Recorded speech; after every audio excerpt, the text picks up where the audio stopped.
Okay, first we will start with comments from visitors. Bo, it looks like your group is first.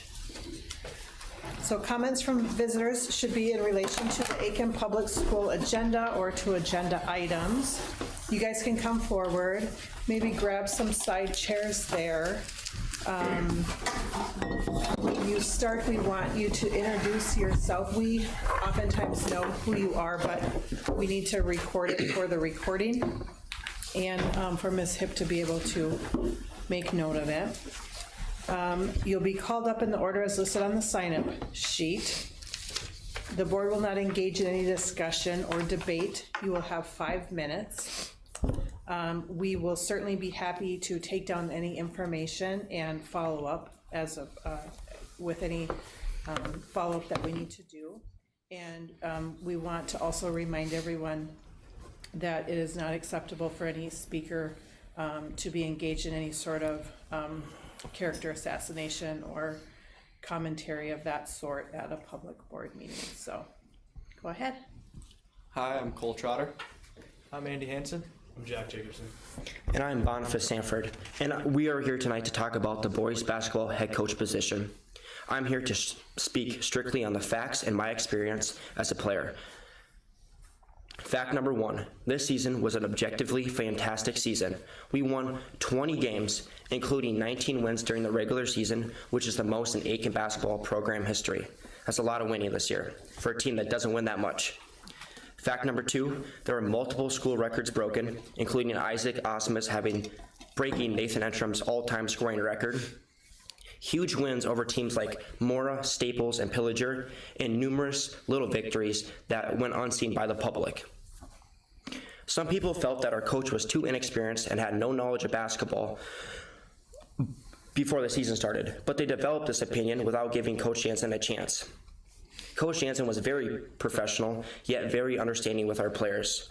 He took on many challenges that were thrown at him and handled them with maturity and grace. And because of this response, I saw how he won over parents, players, and community members. My experience with Coach Jansen and the culture of our team was nothing but positive.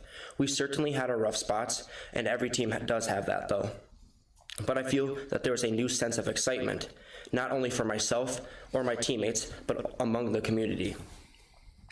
The past culture of boys basketball has struggled due to large amounts of coaching turnover and an inconsistent direction of where the program was headed. I really appreciate Coach Jansen's dedication to promoting 3-sport athletes, which are vital in a small town to have multi-sport athletes. My teammates and I are now grateful for the positive flow of the program due to the efforts of Landon Jansen. It does sadden me to see, though, that in the past year, numerous members of the community, as well as certain school board members, have spent more time arguing and debating about a head coach position and if he is qualified enough than facing the other challenges in our district. Number 1, we had a referendum this fall that everyone obviously wanted to be passed. Sadly, it didn't. Number 2, we have an ongoing referendum that vitally needs to be passed for our community if it wants to keep thriving and growing. Number 3, we currently have no full-time principal at the elementary school. And number 4, we're looking to replace a retiring superintendent. Moving forward with the hiring of this coaching position, I would like to see the above listed challenges stay at the forefront of conversation, just like it has the past couple of months. And I applaud you as the board to being very focused and putting in countless hours that are unseen into this project. But I don't want to see history repeat itself again by letting this hiring decision of a coach to stop the progress that's fixing these problems.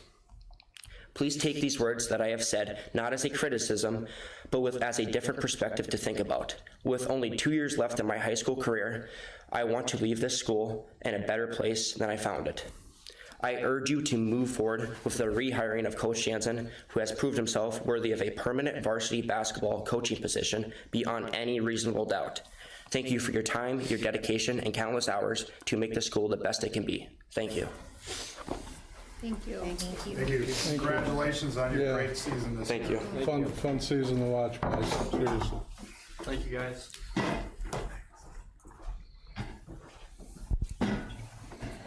Is it Fisher? Yep, Fisher? Mark Fisher. Mark Fisher?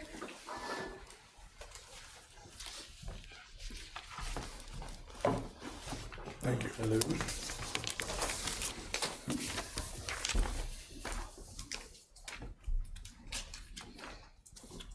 Thank you. Let me get that one for your record. Okay. Even though I know you have it. Thank you, sir. Thank you.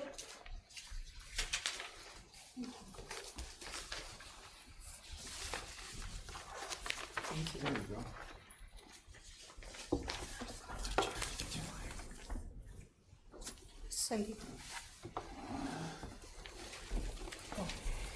Do you need a, oh, you got a pen? So, my name is Mark Fisher. Hello, I don't know everybody, I know a few. I'd like to talk about a levy, capital projects levy, that was approved in 2021. During that levy,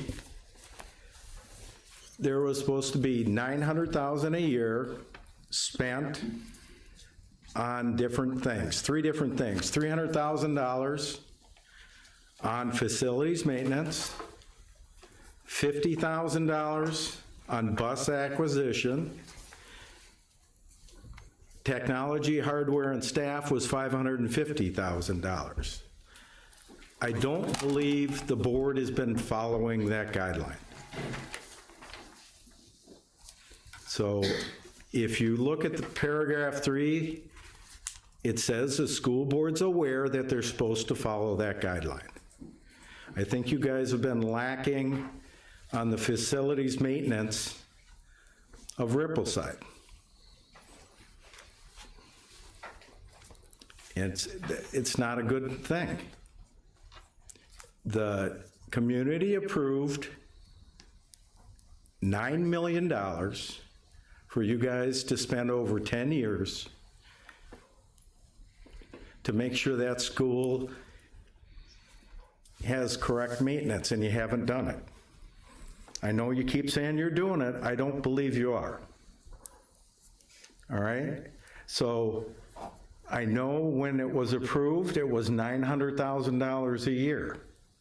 Currently, the net tax capacity has increased. It's probably 40% greater. That means you're collecting $1.3 million a year on that $9 million levy. How do you not have enough money to start fixing that school? I don't understand. You keep saying you don't have enough money, but the community approved it.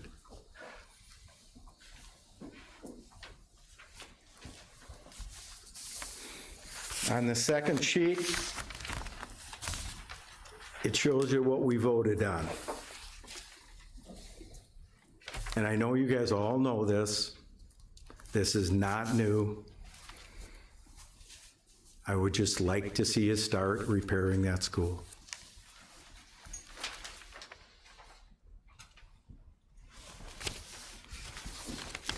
Thank you for your comments, Mr. Fisher. As I mentioned before, we're not going to spend our time doing any discussion. I just will point out that this levy was for the entire district, not just for Rippleside. But Oh, I realize that. we will certainly do some updates and add it to the weareaiken.org website to clarify and to answer this question. So thank you for bringing it to our attention. Can I suggest something? Certainly. That you put this document on your district website with a listing of what you're spending the money on. I mean, you say you want to be transparent. That's a perfect way to be transparent, That's a great idea. you know? And if you have to make changes because you have problems, state it on the website so everybody knows what's going on. That's a great idea. We could certainly do that. Thank you. Thank you for your time. Thank you.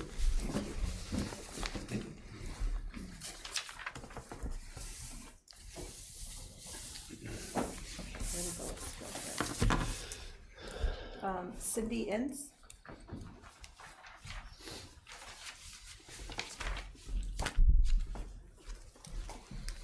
Mr. Fisher printed these out, so I thought I'd pass them out as well. This is some information that we received from the Minnesota Department of Education. Queried some information on the capital funds information.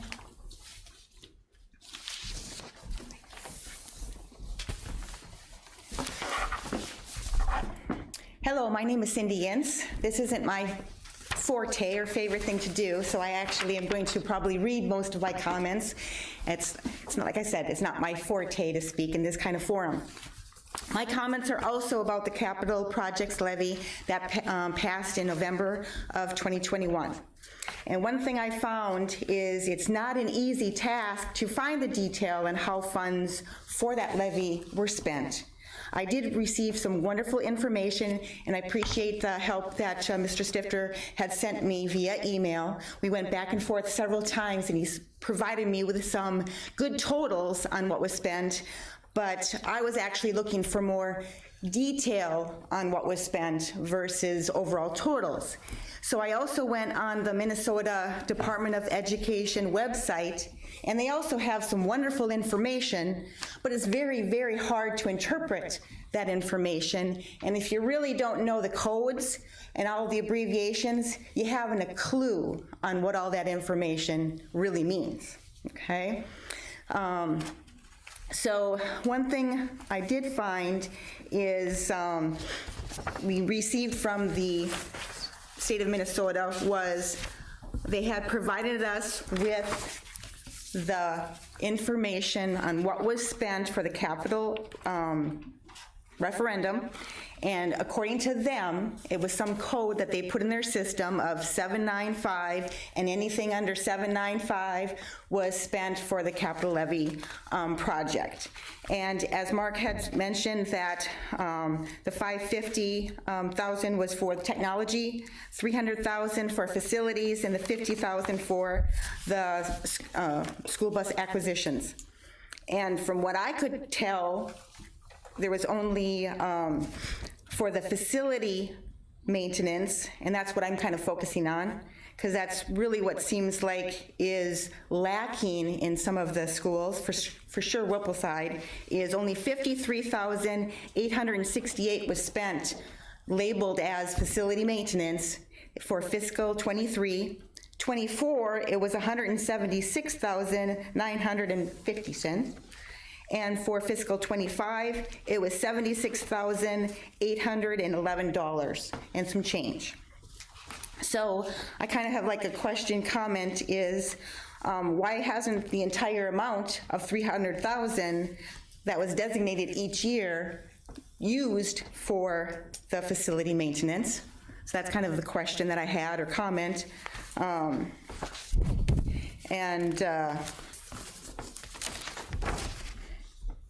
And also, I looked up the statute that the capital levy was put out from, and it does state in that particular statute of 123B.63 that funds must be used especially just for what was stated in the referendum.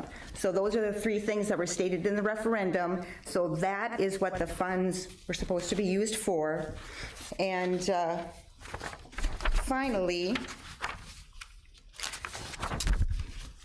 one of the things, once again, a lot of times you don't understand the abbreviations or codes on all of the data that's out there, but there were a few of them that kind of stuck out on fiscal year 24, where there's some funds went for textbooks. So I'm not sure how textbooks relate to technology, school buses, or facility maintenance.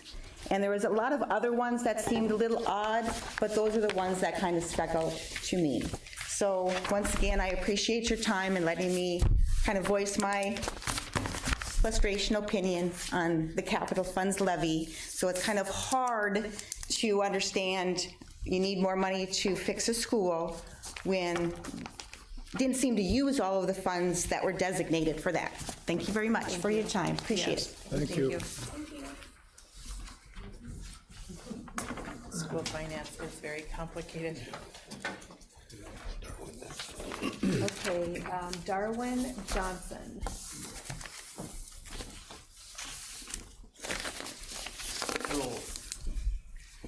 Okay, so I had a thing completely different that I was going to speak about. And I actually came to a meeting last week that I didn't need to be here, and I probably shouldn't have been here, but it was on the school board list thing, so I came because I didn't know what it was. But before that meeting, I had an interesting conversation with one of the board members here about, the $50 to $200 a month that I had to breathe a minute. That the retired people and the people living on set incomes are going to have to pay. And I was told, well, did I go out to eat? Maybe I wouldn't have to go out to eat so many times a month. Or did I have a beer, or did I go have hamburgers, or whatever. And this is what the board thinks, that our retired people on a fixed income should have to stop what they enjoy in life so we can afford to pay what you guys are foolishly doing. This is what I can't understand. And the other thing I don't understand is why everybody went hush-hush, because we've been pretty open at these meetings about discussing. And now tonight, that's the end. You don't want to listen to any or comment on anything anymore. So that's what I want to say. So it wasn't what I intended to be, but it's irritated me for over a week that someone would dare say that me and my wife can't go out to eat because we need to stay home and have pot pies for dinner so we can afford the school board problem. So thank you. Thank you. And I didn't mean it as a personal attack, but it hit hard. It hit home pretty hard, and I feel really sad that that's the idea that this board may have. Thank you.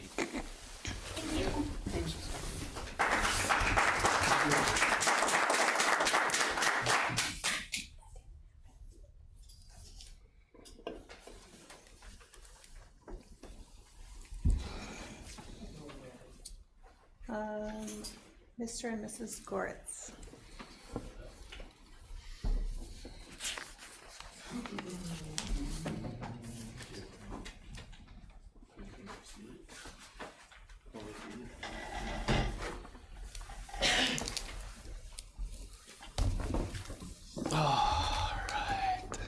I need to state my name.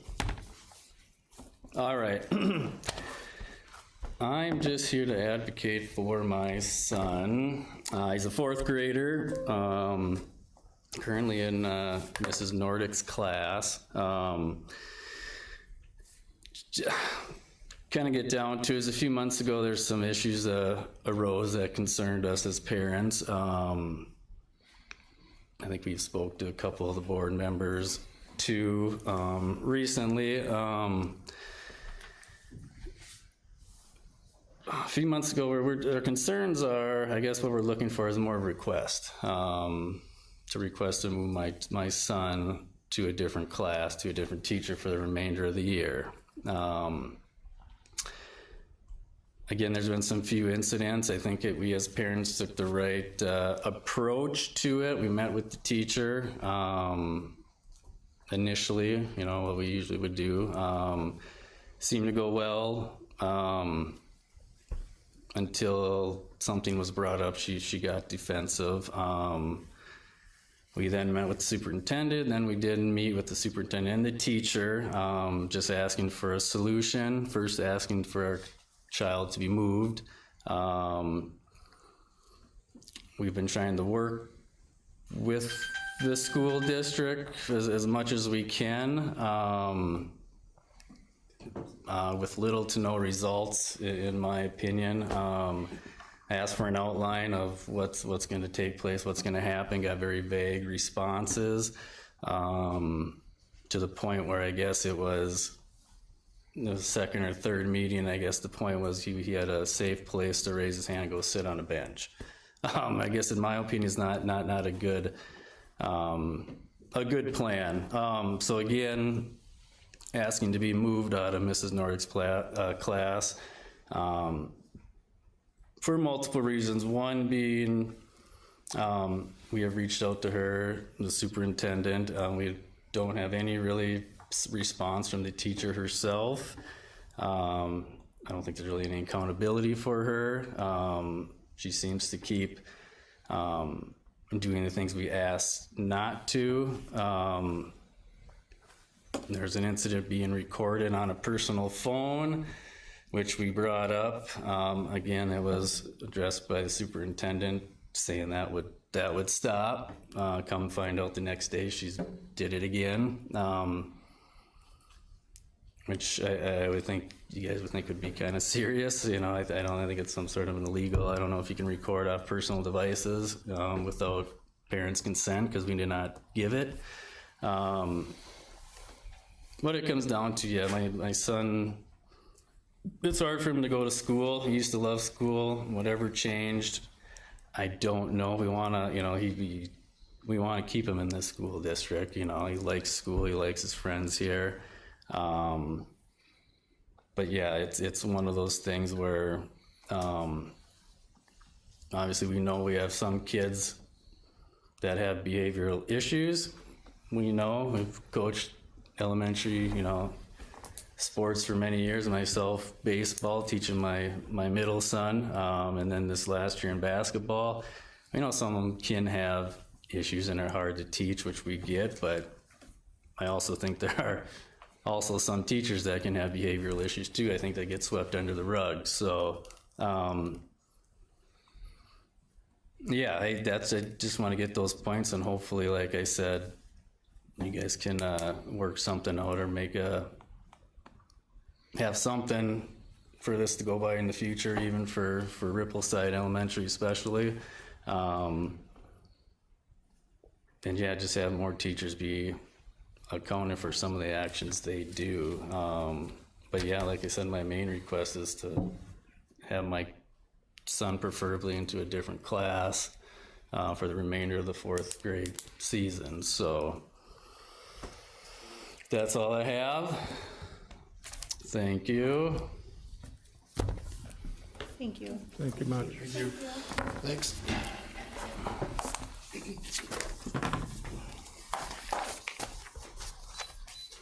Does anyone else wish to address the board? I don't see any other names on the list.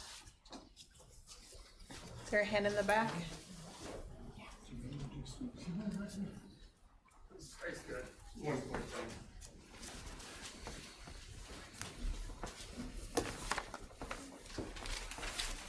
Hello, my name's Larry Piloff. I just got one question. If the number 1 passes for the school to get built, my question is on the busing side of things. Have you guys addressed, or when was the last study done on your busing versus owning your buses versus going out and contracting? When was that done last? 6 years ago. Okay, why wasn't something like that on that list that was sent out also?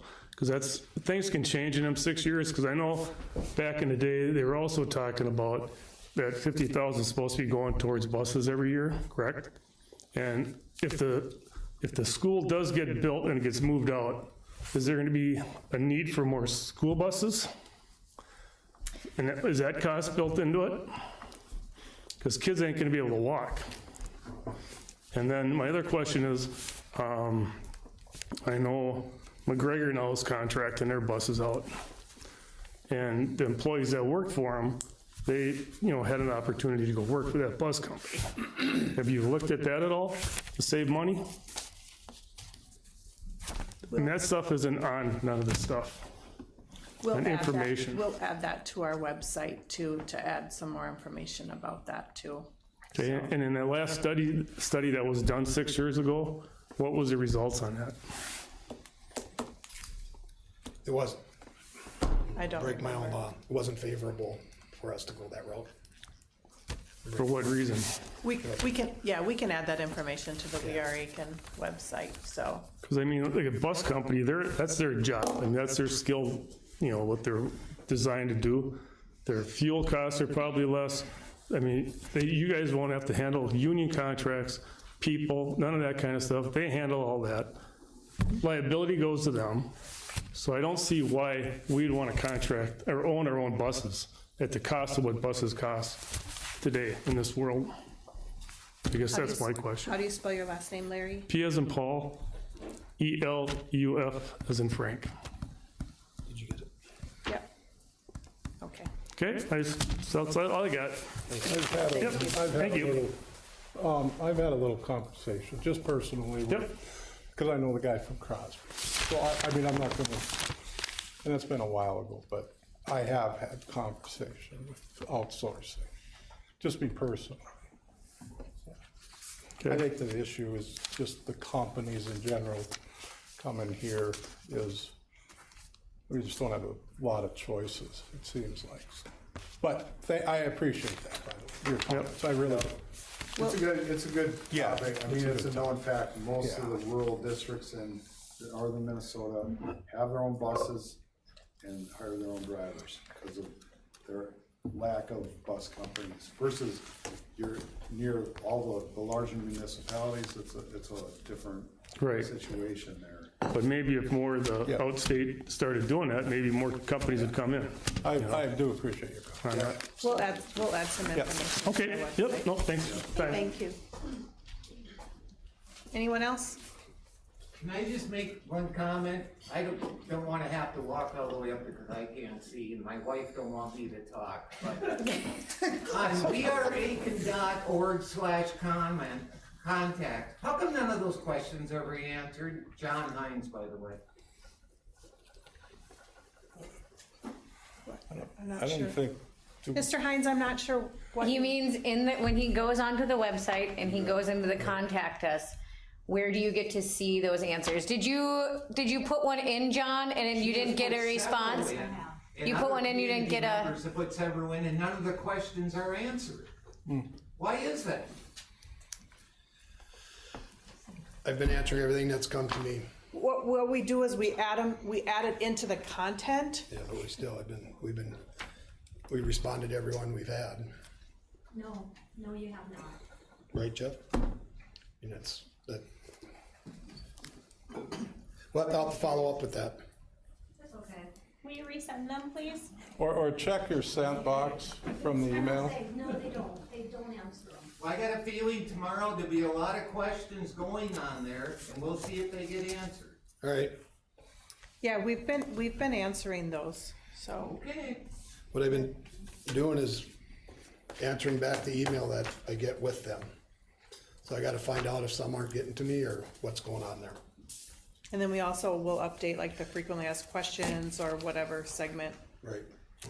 That's a part of it. So then if other people have, if one person has that question, we're trying to include it in the overall like other sections, because if one person has the question, oftentimes other people have the question as well. So We Are Aiken is a very big microsite. It's growing because of all the good questions that we're receiving. So, Is there a junk email or anything that could be stashed outside that maybe we don't? I mean, I never look at mine. It's coming back to not out of my regular business emails. Sometimes I miss stuff that it goes into there. It comes through the website. Comes so back it should, through the website. Okay. come through. All right. I'm just asking that question because We're getting them. So yeah. Anyone else?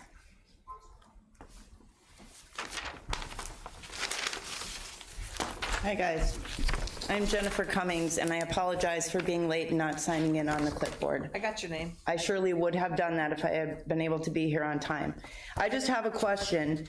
I was reviewing the enrollment report that was attached to the agenda for tonight, and it lists K through 12 non-alt school at 912 students in January of 26 and 837 in February of 26, Did we lose 75 students? We did not. There was an error on the latest, that was corrected late this afternoon.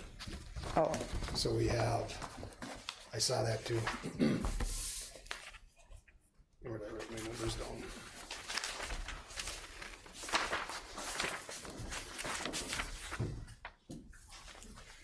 So we're down 6. We have 906 kids at this point. We had 912 in January. okay. So 906, Kindergarten wasn't figured in there, and for some reason our senior class didn't show up. Well, it's not fixed on the website, on the board book, I don't think. okay, was that a manual data entry error or an input error? I'm just curious. I know you said kindergarten was left out, and now I see that list 0 Yeah. for kindergarten, but how does something like that happen? Couldn't answer that for you at this point. Okay, all right, thank you. Thank you. Anyone else? I would like to speak. Okay. Did you fat finger that?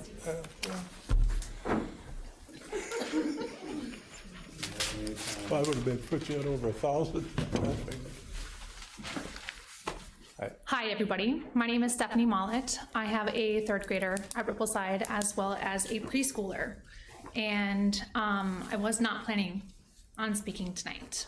That was not on my agenda. I was here to listen and just kind of get an idea of how things were going before the referendum. After what I have heard tonight, I just wanted to make sure to come up here. I understand you guys get paid a minuscule amount. You guys donate a ton of your time, a ton of your resources to be working for our children in our area. And more than anything, I see the effort that you guys are putting into a referendum to bettering our school district, to encouraging further economy into the area and making sure our children have somewhere that's safe and somewhere that is welcoming for kids to be, something that is accommodating for them to be there, but also just really focusing on what Aiken could be if we are at our best. And so more than anything, I just wanted to come up here and tell you thank you and kind of change it from that negative narrative that you guys have been hearing and put something a little bit positive in there, because you guys put a lot of time into this and a lot of consideration, and it's a long time that it's been going through. It's been a long fight. And so I appreciate you guys looking forward to our future, because the only way that we can invest in our area and invest in our children, like in our future, because our children are our future. We can't focus on an aging population or being the oldest county within the state of Minnesota, and not in age of establishment, but age and demographic. We have to focus on how we can also encourage better educators, more professionals at the hospital coming into the area, and better school teachers. So really, I just wanted to come up here and tell you thank you. Just because I don't want there to be such a negative narrative the entire time around. Thank you. Absolutely. How do you spell your last name? Last name is Mollett, M as in Mary, O-L-L-E-T. Thank you. Thank you.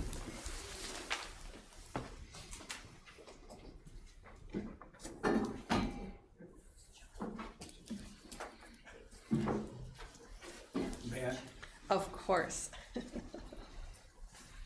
You served plenty of time on this side of the table. Ladies and gentlemen, I'm John Chute. Yes, I'm a former board member, and I respect what you're doing up here and the hot seat that you're in sometimes. I've been there. For the record, no districts surrounding Aiken, following up on what was said a little bit ago, no district surrounding Aiken has their own school buses at this time. I tried to pursue contracting, the challenge of contracting with a school company, a bus company, back about the end of my time on the board. And there was just never a follow through. We never saw the numbers before I was off the board. So that, just for what it's worth. Now I'll go to my notes of where I plan to come up here. Ramblings here, and I guess we'll call it help me understand. As a community, how are we to justify a new investment when the demographics of the student population continues to decline? It's been declining on a consistent trend since the mid-1970s of approximately 2% per year. Assuming 1,000 students, which you don't have at this time, but that's a working number. Simple math, that's 20 kids a year, 10 years, that's 200 kids. You're looking at a 25-year referendum, I believe, to pay for. What position will we as a community, as a school district, be in with 200 less kids at the end of 10 years? And we've still got 15 years to pay for a new building. Those are some thoughts. In a sense, the question would be, at what point will it cost too much to operate as an independent school district? Skipping on down here a ways, we keep getting told that the building is old. The building is old. It's tough shape. Okay. The oldest part of Rippleside is 20 years newer than my house. Granted, that's my choice. But with proper maintenance, it doesn't necessarily have an expiration date. Proper remodeling, it stays current with the needs. Looking at the student numbers that I referred to a moment ago, you've got less than half the students today in a larger square footprint than we had in the mid-1970s. Things have changed. I respect that. They change, they're constantly changing. But this is a challenge that you have to try and explain to the public how things have changed so much that with less than half the kids trending down, that you can't find adequate space in a building that used to handle more than twice the kids.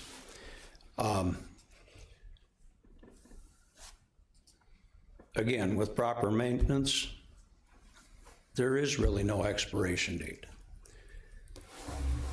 Based on inspections after 2015, when this part of the building got a roof failure and we got flooded,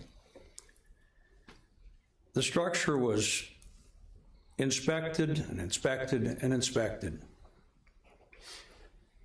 The inspectors of all kinds, from mold, structural, the whole 9 yards, the structure was deemed as sound as it was when it was built.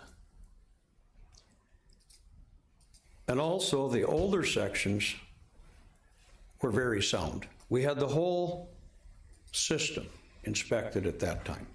And I'm sorry if I'm running out of my time, just let me know. 15 seconds if we're gonna hold to it. Okay. The older sections were deemed very sound, and was also stated at that time, the structural design at those years when they were built was to a higher standard than the newer builds. There are many other things that I could present that could possibly, for efficiencies in management and other places, without negatively impacting education, and some of the suggestions on efficiencies would probably enhance the outcomes. So with that, I thank you for your time. Some thoughts to think about. John, I and got a throw couple around. of questions. I know you were very instrumental every single time we looked at roof projects, right? Yes. And you were on the roofs many, many times. Yes, ma'am. And you were involved in lots of the, anytime we went out for bid and looking at those projects. Okay. right? Yeah. Yeah, and so I would say, in my opinion, you were probably one of the most knowledgeable board members we had about the roofing projects themselves. It was one of the areas, and transportation was the other one that I focused on, yes. And you would agree that the roof projects were always so insanely expensive? That's why we had a 25-year roof rotation plan. Yeah. And we looked at some alternatives, as you remember, where we looked at a cheaper method of spray foam roofing and so forth. The rubber roof. You know, we had the ballast roof, we had other types of roofs, we looked at all of them. And, But during those times. Go ahead. So where were you going with this? Well, just that I have what I would call a local expert board member in the room. So I just wanted to kind of get that out there, right? I mean, roofs are very, very expensive. That's right. And we never had enough money to be able to just fully replace the roof with what we really wanted to do. I think that's fair to say that we always went with the best option according to the money that we had at the time. Wouldn't you say that was true? Why are you cross-examining a public member?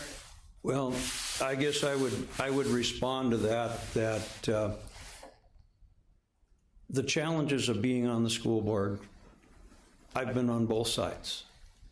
The roofs, like I mentioned, we've got a 25-year, or we had a 25-year rotation plan so that we could keep going on it. Where it is now, I have no idea. But it was a constant battle. You know, the dollars and cents to operate a building, to operate a business called education, are always a challenge. I will not argue that. But those are some thoughts. And the maintenance budget, or the maintenance budget overall, we never had extras either. I mean. Everybody's got an opinion. I shared mine. Yeah. Thank you for your time. Thank you. Appreciate that.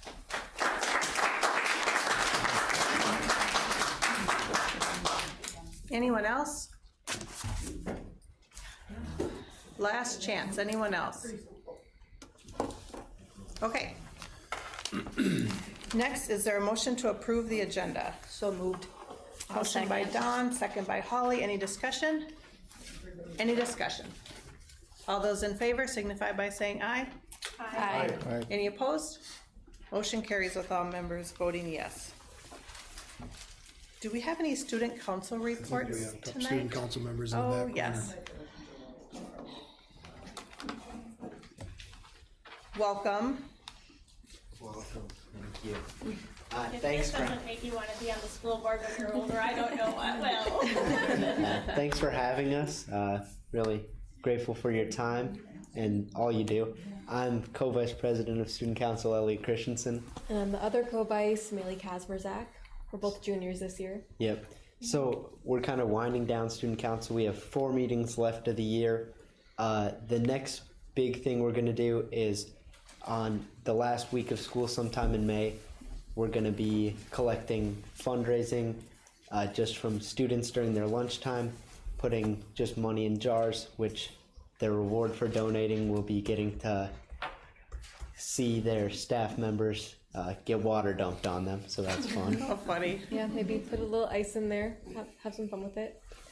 Yep, and we've also discussed having some of those funds that we received from that fundraiser going to the Mayer family, just kind of keeping them in our minds as a council, for sure. And then another thing that we're going to be doing, not directly from our student council, but the middle school student council, is going to do like a little Easter egg hunt in the high school. They're going to fill some eggs with candy, have some prizes, and our council volunteered to help them with that, just hiding eggs and kind of guiding the younger members. Also coming up for fundraising, sometime in April, we're doing grocery bagging at Paul Beck's, date TBD.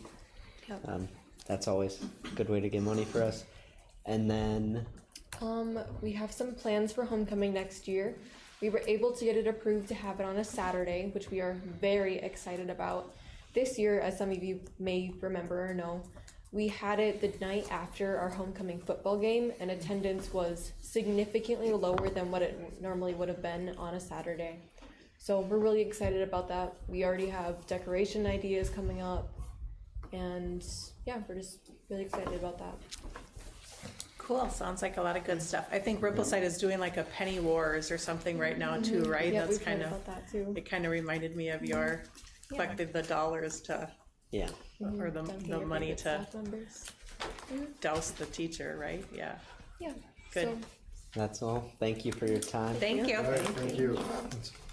Thank you. Okay, ICS. Do I need to move? I might not hurt for a little bit. See if I get this to come on.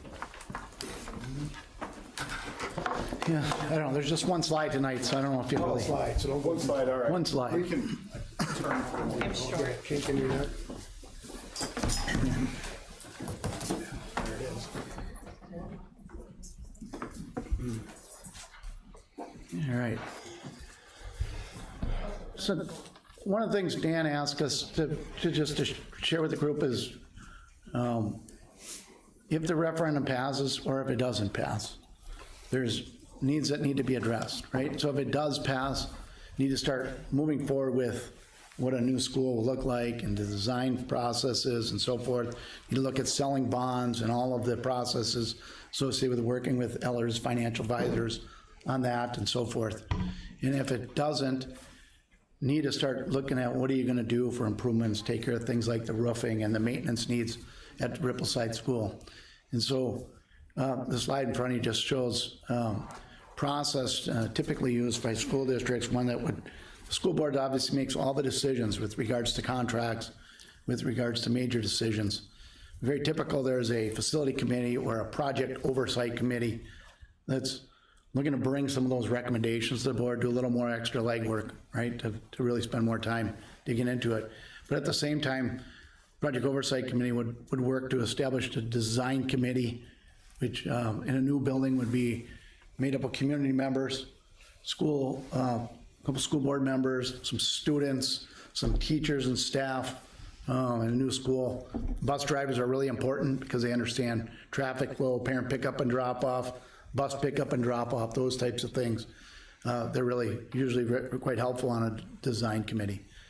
Your design committee are typically 12 to 20 people in a new school design, for example. They'd be working alongside with the architects through the design process. At the bottom, you have user groups and stakeholder input. Really important to get specifics per each individual rooms, for example. Special education teachers have great input on what their spaces need and should incorporate into the design. Kindergarten teachers would be a stakeholder or a user group for kindergarten rooms. They're very specialized with making sure you have a bathroom in the room, and whether you bring coats in the room or coats and boots outside the room. It's a difficulty for working with the kids and keeping them safe and not wandering a hallway.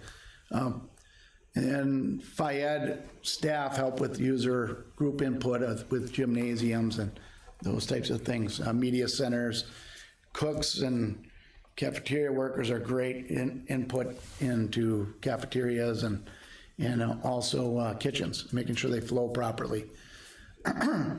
So all this, and that's if there's a new school. If we're looking at repairs and renovations, and we still would likely be getting input. And it's important to get staff on board before they go off for summer vacation and see if they're willing to volunteer to be part of a group working on a renovation or a group working on a new school. So as Dan was talking, I'd like to start looking at putting an oversight committee together, see if there's two board members be interested in being on that, maybe an alternate on that as well, just to start being ready one way or another. Because obviously, as you guys learned, time costs money, and inflation costs is nipping at you either way. In addition, you're going to have roofing concern needs at the elementary school, either way, by the way, whether it's short-term patches or long-term fixes. And so having a couple board members to really work with the administrative team to really bring recommendations to the board that have been thoroughly, as vetted out as you can, is something I think Dan's looking for tonight. Any comments, Dan? Yes, when we're looking at this, we did realize that regardless of what happens in our next board meeting, we'll know where we're at. And if it passes, then we have this vet matches up with that. If it doesn't pass, And then I think we start at the school board end and work our way down to what are the projects we're gonna have to address, what are the biggest needs, and as we talked about, if this or if that, I feel like the overall outline's pretty similar. What we end up doing over here on the right side as you're facing that might change a little bit, but there's gonna be some big decisions gonna have to be made by the board and by the community either way moving forward. So I think after April 15th, we're gonna have to be ready to hit the ground running and get moving one way or the other. How many board members do you need? No more than 3 for a quorum, so 3 or less. I mean, yeah. I mean, it's just something for the board to think about Sure. early on, and then also, as the committee grows, the project oversight committee, design committee, the community members that interest in that, or if you know anybody that would be part of that, either for a new build or a remodel. Yeah. So slightly different than the existing facility committee we already have, but that kind of does the same, some of these aspects that they already do. That doesn't have like, Facility committee probably fit right in on the project oversight, right in that area, I would think, right? Well, one of the areas, you know, Jeff had a discussion. Jeff basically laid out what happens after, let's just say the referendum passes. And, you know, I've had comments from certain people from the community is, why don't you have this design done? Well, it's pretty, as he stated, the oversight committee plays a big role in this because, you know, and I'm just speaking from past experience of helping design some fairly large properties in my day. The best input you get is really from the end users, teachers, administration staff, because they're the ones that see the flow of kids. They see the flow of how their classrooms should stay, and uniformly they can typically come up with some fairly uniform things that the construction folks can actually go into a design so the thing can actually kind of make some sense when the final thing's done, along with traffic flows with things like that of parking lots and whatnot with buses, because that input's pretty critical. Because the worst thing, as you know, you get a design that doesn't work after the fact, and you hear about it and you keep hearing about it and you keep hearing about it. Those are really bad things to end up happening. So this is actually a pretty critical structure when you look at it on how we're going to move forward with whichever direction we're going to move forward with. I've just seen it. I've seen the process flow really well, and I've also seen it flow really bad. And I'll just be totally honest with you. I've been on some, and a lot, and the main focus of it, the main thing that wasn't done is when I saw it didn't work, the frontline people weren't involved with it. And I'm not going to mention the projects I was on that they happened, but I will tell you there was some that were absolutely phenomenal, ended up being great with very little change orders, either on or under budgets and things like that. So it's a big undertaking though when you start looking at doing that process. So I would agree. That's been my experience as well. Yeah. I mean, the other thing with ICS, with owner's representation, you really have to look at what that is. I've done several projects where contractors have complained about owner's reps because they're working for the best interest of the owners and not the contractors. So they can see things and direct things in ways that contractors may not want to do. And I'm not trying to put down contractors or construction, but their job is to not cut corners and work for our best interest for it. So owner's representation is critical. I want people to be able to hear that are within our community, and the construction folks that I've had discussions with understand that owner's representation for us is really where we're going to be able to keep this thing on time, on budget, under budget, and the process moving, and the minimal amount of errors and change orders from the design to where the owner's representation comes, because this is a big project. This is tons of moving parts. The software that they'll be using is extremely detailed, right down to almost the minute and hour of work flows that go through the day. And that's what it's going to take for this. This isn't just, we're going to just go out and slap this thing together. We get this thing done, it'll be a beautiful project if we could pass this referendum. I will say that. So Brian, you're in on being on one of the board members for that? Yeah, I am. I mean, I'm already on the facility committee. My question is that a good role? The members that are on the facility committee, should they not be on this because of the different levels we're looking at? I was thinking, and we can discuss that more, but I was thinking the facility committee would be a part of the project oversight in that level in there. Yeah. I mean, there'll be other members there. I think it'd be good because then you have the connection to both. And you've already been listening to them with all the backstory, so they don't have to fill us in on each of those each of those maintenance projects that then would. Right. So. Yeah, so looking at this, I mean, this is a good framework to start with. You know, it's and everybody on the finance facilities may not want to be on this, but I think that's a good group to start with, and then we can add members from, well, there's different areas, different departments, or if maybe a couple of elementary people or a couple of high school people don't want to be on this, that might open it up for some more elementary, that type of thing. If you haven't had a lot of industrial commercial experience in doing this, just ask yourself if you think you have that for that. Again, I've been on it from the employee side, I've been on it from the investor side, so it's something that. Well, you're on the committee. Yeah, I'm fine with that. I was hoping you'd say that. I'm not trying to volunteer myself, but You're on the I actually want to be on it. Because I asked some good questions. And I'm not. You certainly do. I'm not holding back. I'm happy to do it as well unless there's somebody else who wants to. I'm happy to be a part of it too, whatever. Well, with our schedules, I think you're gonna need all four of you to be able to actually hit those meetings anyways. Yeah, make sure there's only 3 at one shot. Yeah, So, yeah. I will alternate if I'm available and you guys are not for your times when you need a board member to fill in, but. Yep. Okay, anything else?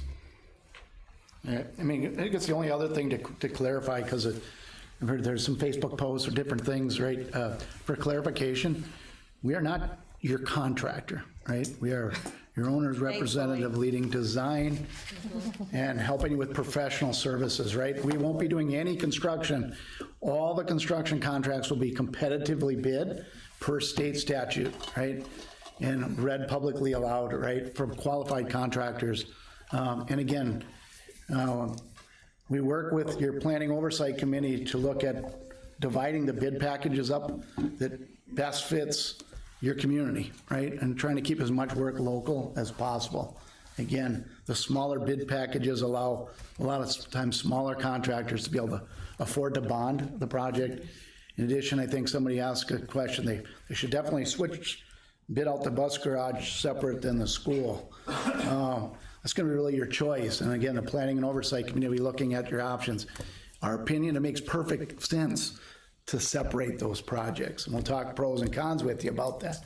It makes sense to break that out. Your contractors that have suggested that here locally makes good sense. It gives them a better chance of getting work on the bus garage and keeping it separately. So we are listening. And again, I think you have some great comments being brought through your process that you have, so thank you. Any other questions? Okay, thank you. Thanks, Jeff. Thanks, Jeff. Okay, old business, approve the following policies. 306, 606, 712, and 722. This is the second read on these policies, so I'll make the motion to approve the policies. Motion by Holly, is there a second? I'll second it. Second by Dawn, any discussion? Any discussion? All those in favor signify by saying aye. Aye. Any opposed? Motion carries with all members voting yes. New business, is there a motion to approve the consent agenda? I'll make a motion to approve the consent agenda. Motion by Holly, is there a second? I'll second it. Second by Brian, any discussion? All those in favor signify by saying aye. Aye. Any opposed? Motion carries with all members voting yes. And then just down to Okay, 8B. that gets us down to 8B discussion. Okay, you want me to jump in Yeah. there? Yeah. All right, 8B, our first discussion item, 8B1, is co-op with girls tennis with Crosby Ironton. If we're all right, Jim can come up and share a little bit about this. It's been discussion between the coaches and programs, probably started last year. So, being new to this position, I have dealt with Clay Twigg and the superintendent at Crosby right now. Crosby's numbers are dwindling in girls tennis. Our numbers are not terrific by any means in girls tennis. Their coach is going to resign. She's done. She's going to retire from their coach. Crosby's coach is going to retire. They feel that they don't have anybody to take her spot. They have spoke to us. Those coaches have spoken together. So they proposed the idea for us to co-op with them. We would be the host school. We would stay in control of that program, and we would go there. We have spoken about boys tennis.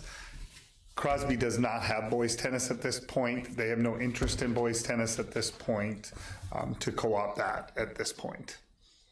So they would be coming over here for practice?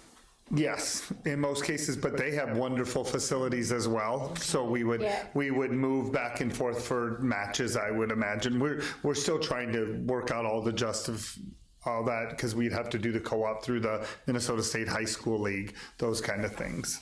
Already on the Aiken invite, we do 1s and 2s, doubles and singles in Aiken, and 3s and 4s, doubles and singles in Crosby. So we're already sharing the tournament between the two towns. And because a lot of the programs are getting smaller, I have noticed in my kids being in it, you're starting to see a lot more tries.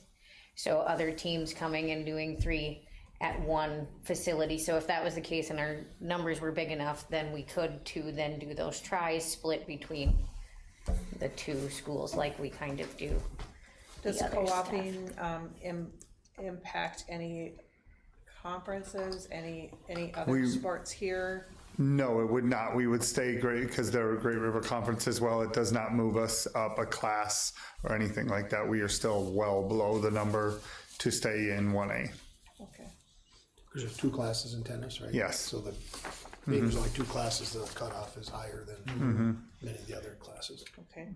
I kind of wish, this was we had the good opportunity to join, to combine with them with cross country, and then they didn't want to do it last fall.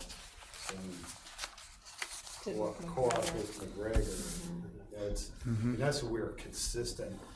One direction. See, and I think it's nice that we spread our wings out to all of our neighboring towns, because then it gives more opportunities for kids that direction. You know what I mean? If everything gets co-opted towards Crosby, we do have a lot of district that direction, and maybe cross country is something that, that's nice that we give those opportunities both ways. Are you looking for, you're not looking for approval, you're just letting the board know? I'm just looking, what I would like to do is, because that's a fall sport, so we're gonna have to move towards a co-op if we can, and we would like to try to get that out of the way. Clay is there, by board meeting, I believe, is next week. He's trying to get the permission from the board at that point as well to form the co-op, and then we would do the paperwork and get all of that started, so we would be ready to roll in the fall. Do you see this increasing any costs for us? I do not. The cost will be split, right? So the overall increase might be there because of some practice travel, but 2 teams we're splitting it. So I think our busing then would go down instead of those 2 teams, because now we'd be riding together instead of splitting. and both driving to the same. So I do think some of our busing costs would maybe come And down we on would, that. from what Clay and I are saying, we would share that. Sometimes we'd use their busing, sometimes we would use our busing, just depending on what works best for both of us at that point. Can I ask one question?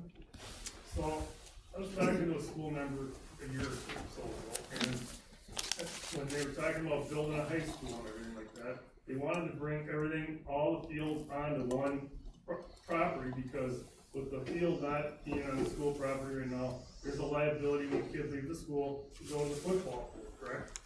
For the school. So now, with the schools all getting smaller, with the hockey, everything, all these kids are co-oping now. So now these kids are traveling even more so. You know what I'm saying? So when you were talking about building a high school and the football field and all that cost, and all these schools are getting smaller and co-oping, where is this all gonna end up eventually? You know, I guess that's, we gotta look at the vision on that. At what point do we still build, football fields, or do we just have one common football field, one common football team for these areas, just like hockey? I guess we gotta look in the future on all the sports stuff and the liability of kids traveling from here to Pequot to go practice, all that kind of stuff. And now McGregor's going from here, or not McGregor, but what is McGregor part of that hockey too now? I mean, it's getting bigger and bigger. It hasn't been approved yet, but it will be approved. So I mean, One you gotta kid. look down the road if you're looking this way, because football fields are expensive as heck. Baseball fields, all this stuff, every school can't have one. It's consolidated. Do you want to be on our strategic planning team? I'd like to call a point of order. We have a lot of stuff to do tonight. Yeah. No, we do appreciate your comments. We do actually have a very comprehensive strategic plan, and we do spend a lot of time thinking and talking about those things, so we do appreciate your I have a comments. question for Mr. Henriksen. Yes. Is this gonna shift our boys sports, girls sports? No, it would still, It's it would gonna- still everything's gonna be remain, the same. it would still remain exactly the same as we're If at. we were to lose girls tennis, that would kind of screw things up though, wouldn't it? It would actually make us at that point even, because we are one girls sport heavy, Okay. Which is okay. which is It's okay. perfectly fine, yeah. We were boys sport heavy. Well, I really, not for our own Right. students, Mhm. but for the students in challenging Crosby who want to play tennis, Mhm. I am really supportive of being able to thank you. help out in this way. Yeah. Tennis is a lifelong sport, and if we can encourage our youth to be involved in those sports, then we need to. So I guess what I would be looking for is the okay to start the process with Crosby to get that moving forward. So we're ready to roll in the fall and we can come up with a plan before the fall. I think we need a motion once we have the plan. Right now, it's, right? You'll come back with the resolution. You'll come back with the whole code. But I told Yeah, him I to can hold come off back with until we're sure a, I just wanted to make sure we were moving forward and then, because Clay's gonna do the same thing at there, and then we would, then at that point, have to present the co-op to the Minnesota State High School League. Does anyone have any concerns? No, I think it would be great. Okay. Of course, then I will move and I'll move with Clay on that. Thank you for your time. Thank you for doing the extra work, Jim. Yes. Okay, discussion of commissioners' review and comment for the proposed referendum. Yeah, so we did, we submitted a review and comment. We got that back. It's attached to board book. We need a board approval accepting the approved review and comment from MDE for the building project that's on the referendum for April. I'll move that we accept it. Motion by Don. I'll second. Second by Holly. Any discussion? Any discussion? Any discussion? All those in favor signify by saying aye. Aye. Any opposed? Motion carries with all members voting yes.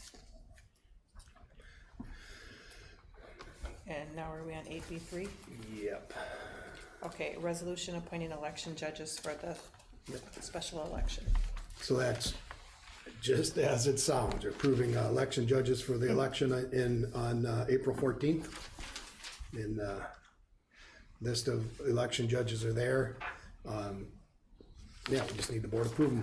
I'll make a motion to approve the election judges for the April 14th Special election. election. I'll second it. Motion by Holly, second by Brian. Any discussion? Any discussion? Any discussion? All those in favor signify by saying aye. Aye. Any opposed? Motion carries with all members voting yes. All right, committee assignments. We passed out kind of the list last month, asked everyone to take a look. I think everyone was okay with the committee assignments that they were, so Dan updated the sheet. This is what's presented. So unless anyone has any changes, we're just looking for, do we need a motion? Yeah, let's A do an motion? approval, motion second to approve the assignments. Does anyone want to change anything? I'll make a motion to approve the committee assignments for the 26 calendar year. Motion by Holly, I'll second. second by Jen. Any discussion? All those in favor signify by saying aye. Aye. Any opposed? Motion carries with all members voting yes. Okay, 2026 iPad refresh. Yeah, so this is on a 4-year rotation. And we replace or renew leases and new devices basically every 4 years. This is part of that rotation.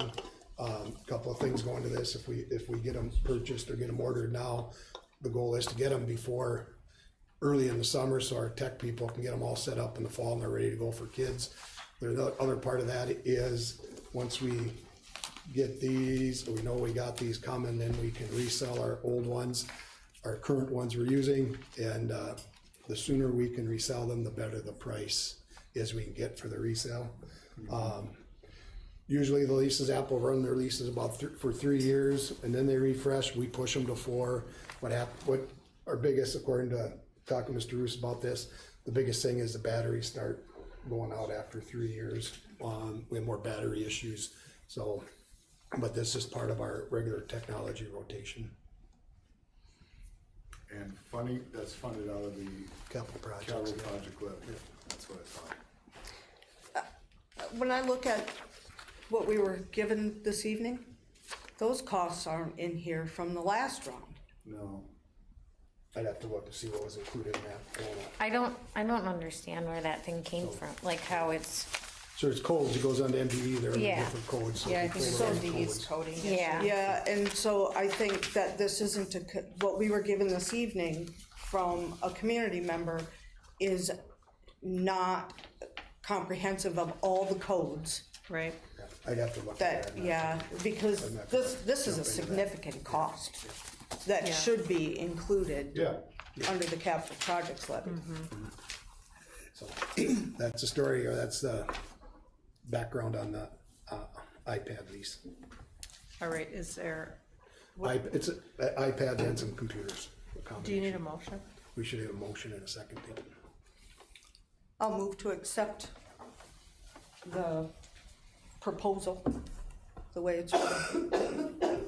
Motion to do the 2026 iPad refresh as proposed. Is there a second? I'll second it. Second by Brian. Any discussion? Any discussion? All those in favor signify by saying aye. Aye. Any opposed? Motion carries with all members voting yes. Administrative reports. Any board member reports? Okay, any committee reports? Policy committee meeting? Was the first reading on policy 510.4 scholastic eligibility, and then a first reading for policy 625, which is new responsible use of artificial intelligence. Those are Were you both- guys there alone? I'm What's that? still thrown off. I guess I took it out of my schedule this Yeah. month. I see that you had one, so I'm asking if it was just the you two alone. And Jim was Okay. at- I was there as well. Okay. So those are proposed policies Yep. from MSBA. Yeah. It's on the first reading. The scholastic eligibility, it's just moving, that's a change on our end. Instead of doing the check every other week, we're gonna do it every 2 weeks. Because right now, they just overlap each other, so And we do it every 2, I'm asking for every. Yeah, right now we do it every 2, we're gonna go to every 3. So that's a change on our end. But once they become eligible, they don't have to wait till the 3rd week, they can, Correct, once they're eligible, they're eligible. They're So eligible, the right. reason I'm asking for 3 is just to push it, because the first week of a semester doesn't, or 9 weeks doesn't really show us anything anyways, and then if I pull 3, 6, 9, we're at the end of the 9 weeks. yeah, okay. Just fits better.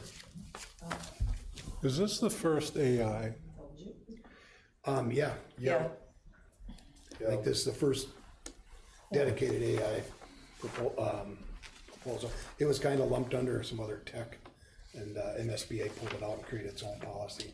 There was a lot of discussion on Holy AI at the NSBA meeting, many sessions on it. And I think this will change as fast as AI is changing. Yeah. Well, I think we just talked about this during board training. Yeah. Right. This exact policy that he said you'll get your new policy. Yep. So nothing, no action there. It's a first reading. Just Take a a look first at reading, those. yeah. Okay. All right, principal's report.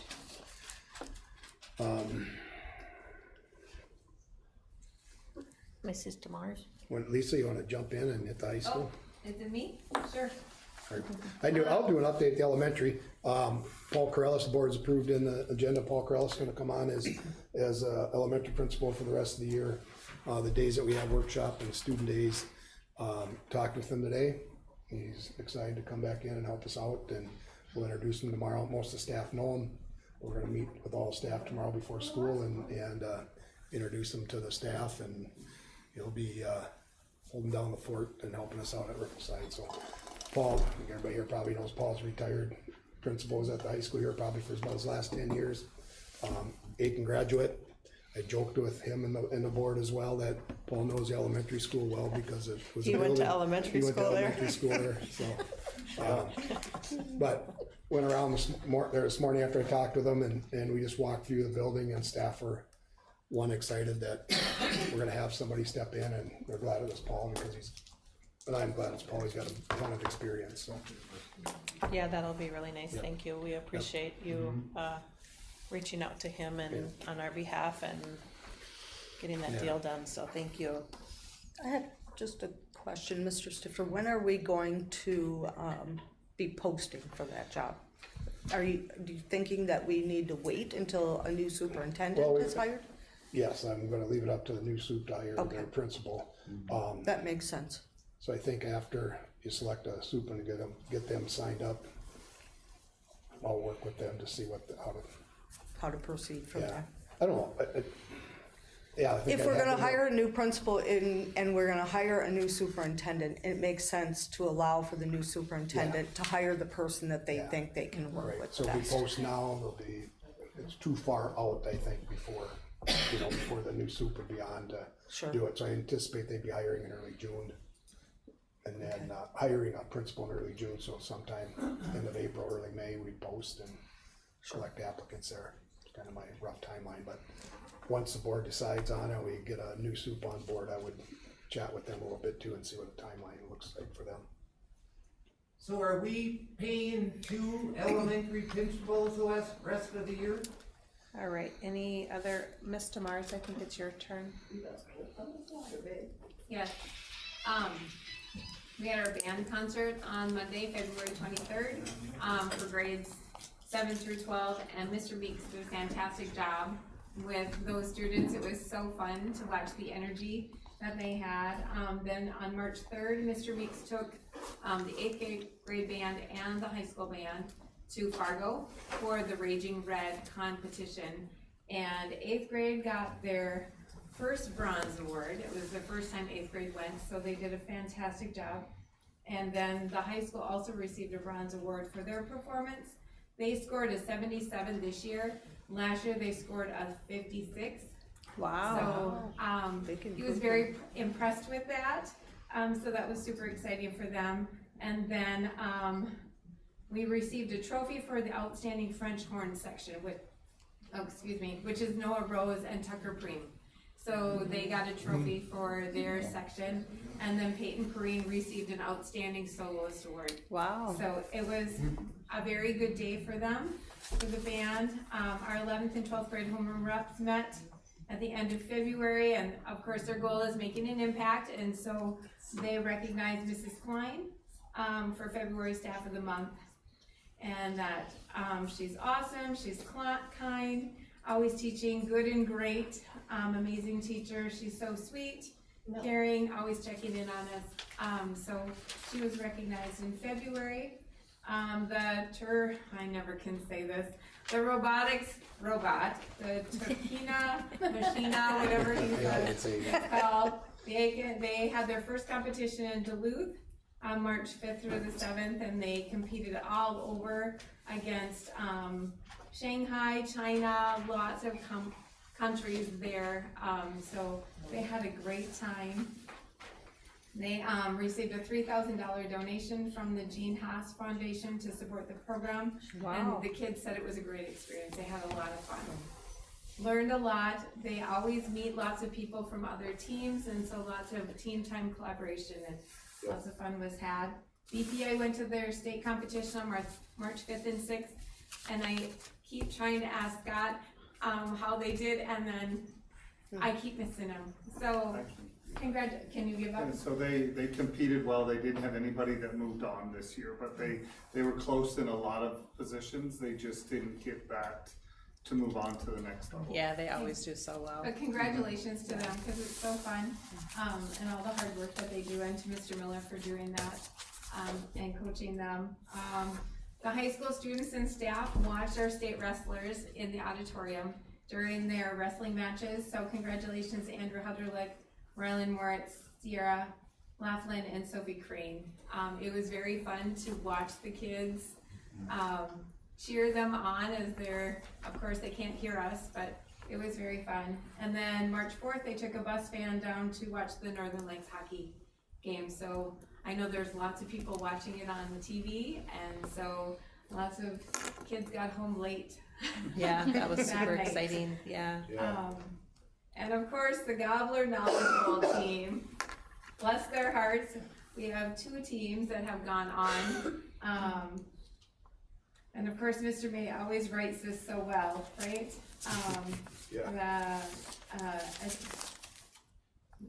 Bram, Moore, East Central, Crosby, and Rush City brought enough competitors to yield 14 additional teams.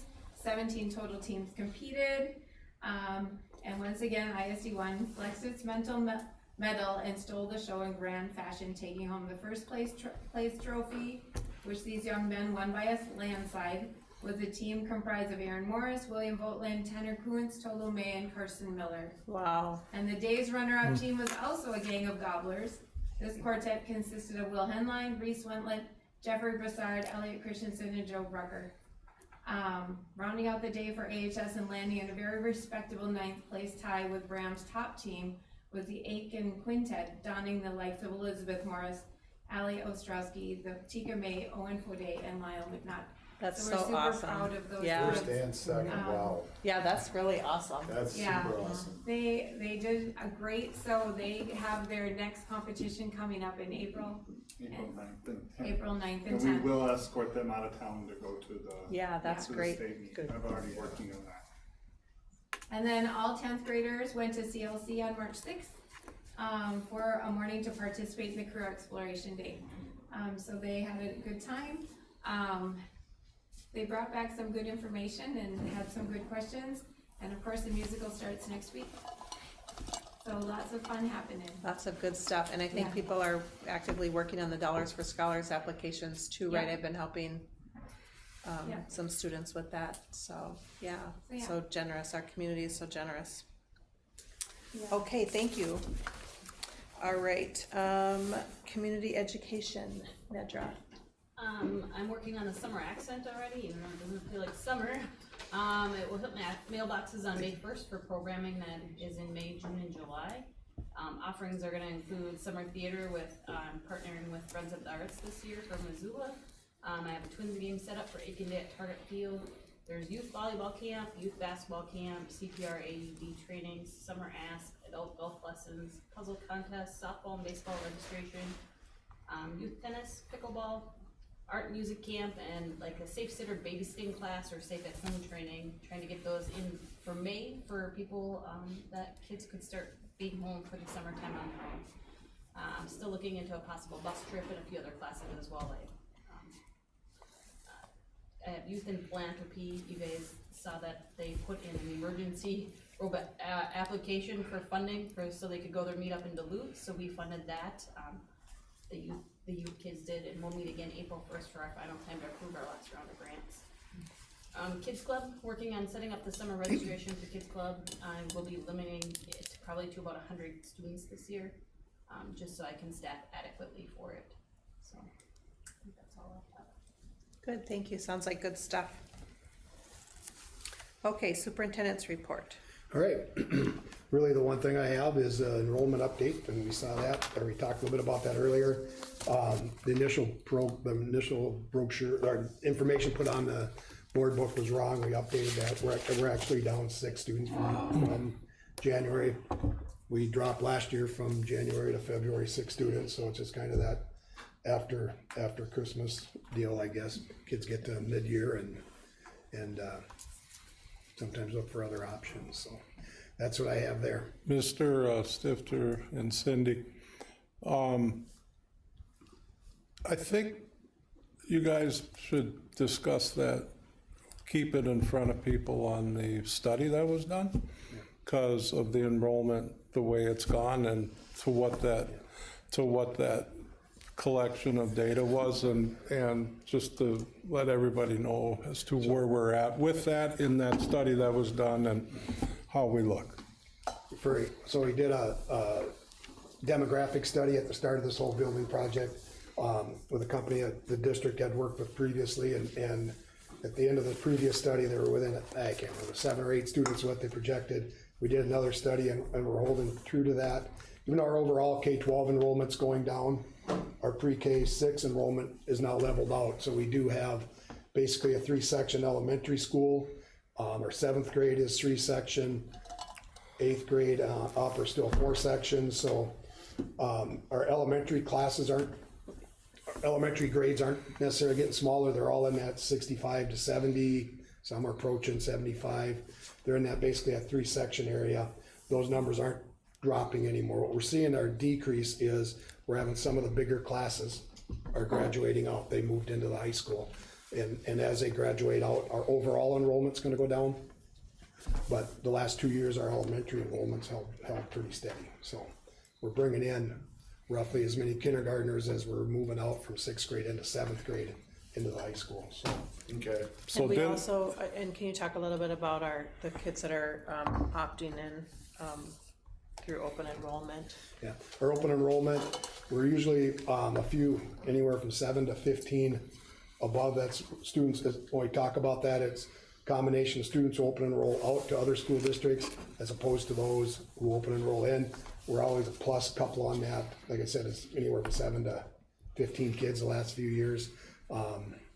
So, you know, we're coming out ahead. We do have kids open and roll out, but we're making up for that with kids that open and roll in.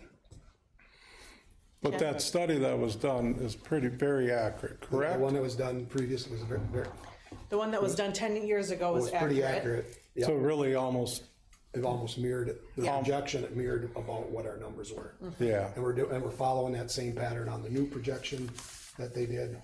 The numbers that they projected for this year were actually a few ahead of it, if I remember right. And enrollment numbers, this is not unique to Aiken. This is consistent everywhere. Right. And in fact, I think, yes, and I think some of the other areas, you know, within 45 miles from here have seen significant decreases in enrollment, far greater than what we're seeing. Mm-hmm. Yeah, and if I could talk about at MSBA, so like some districts, so like just north of say Forest Lake, they're seeing huge declines in enrollment, and they shored that up by going to the Career Academy approach, their declines. But other districts like Rogers, they're seeing a growth of they have for quite a few years, 300 kids per year. They've had to expand and build, they've had building projects almost annually to keep up with that growth of 300 kids per year, and they don't see it slowing down. I think some of the other suburbs are totally maxed out, like New Prague and Lakeville South, which 20 years ago didn't exist really. It was just farm fields. So kind of interesting, like even what you hear about around the metro with some things. Some of those schools are showing a lot of decline, some are showing almost levels they can't keep up with. Minnetonka, they're like maxed out with their facilities and student body. And Jen? I think one thing that's important to note is people leave our district for many reasons, and I've asked a lot of parents who have chose to homeschool or go to the co-op, and it's for a multitude of reasons. Either they didn't like our curriculum, or their child was bullied, or they wanted a Christian education, or it was just easier for their family. But at one point I had asked at the elementary school, wow, we lost 4 kids last month, what happened? Well, they were foster kids placed in homes in Aiken, and then they were placed in a home in a different district. And so if you see these little changes in the enrollment, it's not always because somebody didn't like our district. There's so many factors contributing to this that we're not privy to and may not even think of. So I just wanted to share that. Thank you. Don? I think Mr. Stifter and I had a conversation earlier I think it was this week, maybe it was the end of last week, I don't know. But, you know, we are a school that's kind of on the bubble as to whether we are a 3-section or a 4-section school. The majority of our classes are 3-section classes, but we get this like blip that happens. Like there's one class in the elementary school right now that really could be a 4-section class.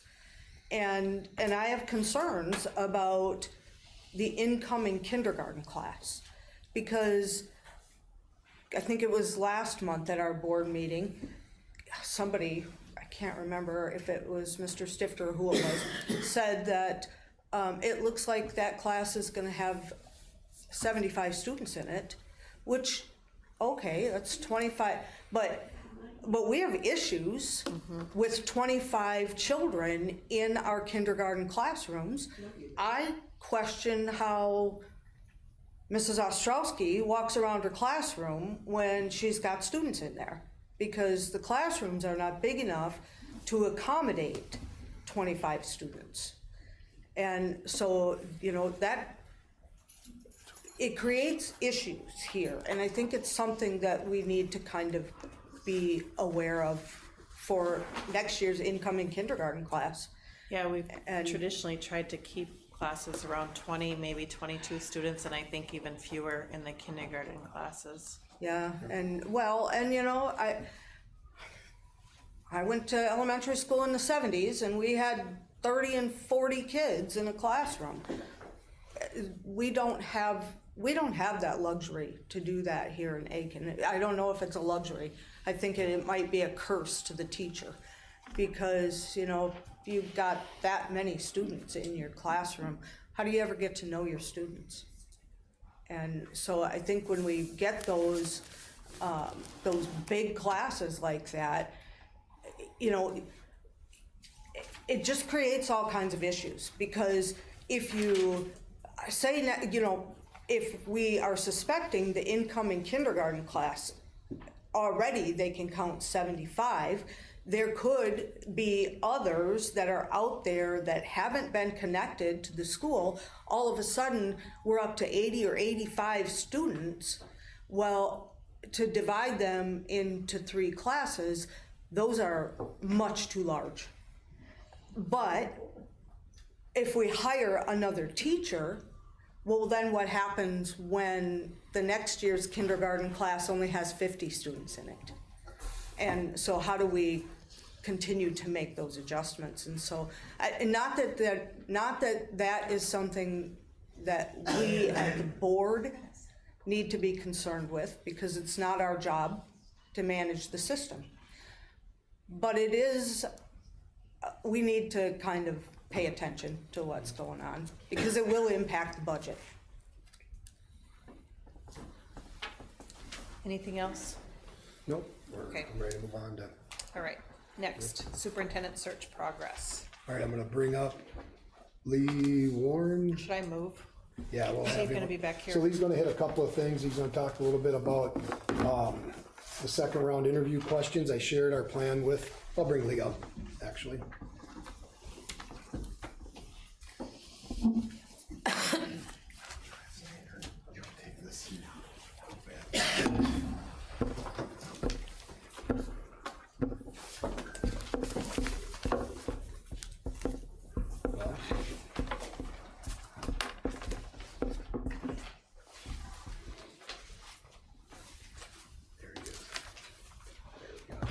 Lee, are you there?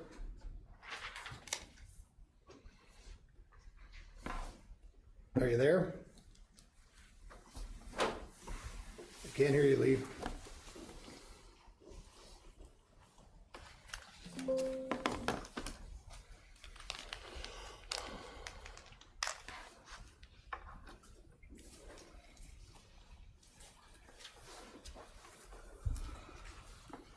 I still can't hear you, Lee.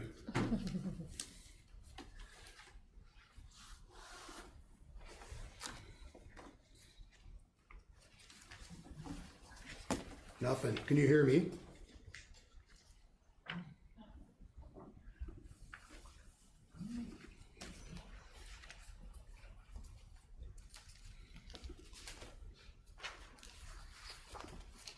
Javi, you got any suggestions?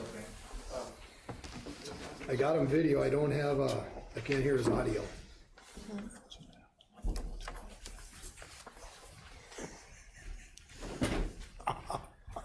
I knew you gave me too much credit earlier when you said I could do it.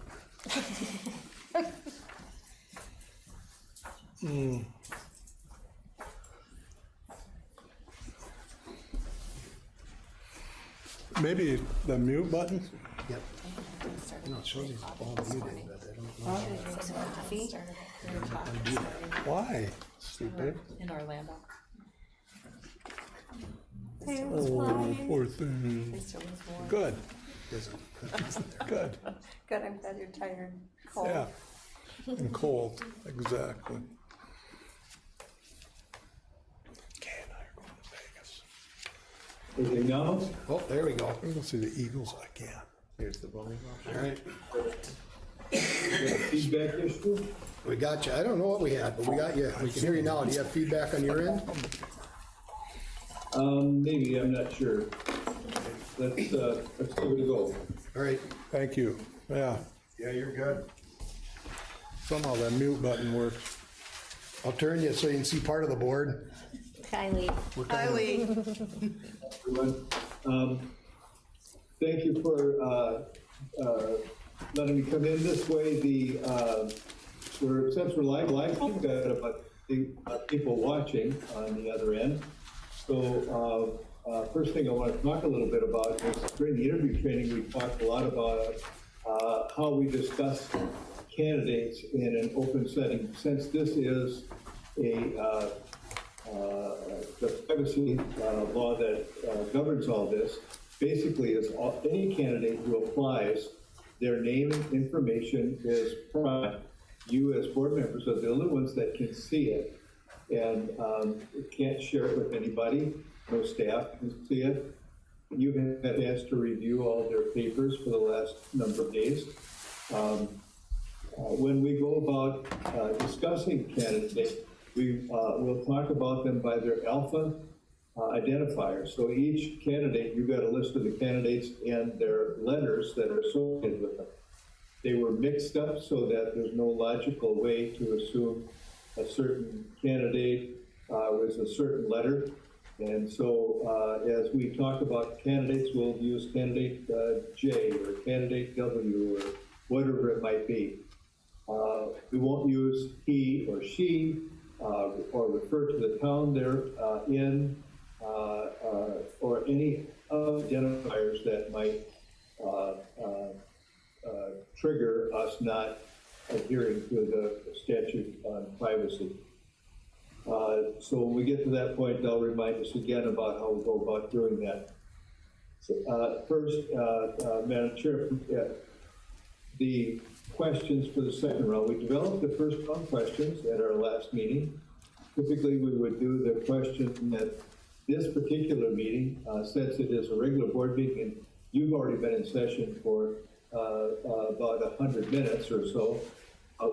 Would it be possible for us to use a committee to finish the second round?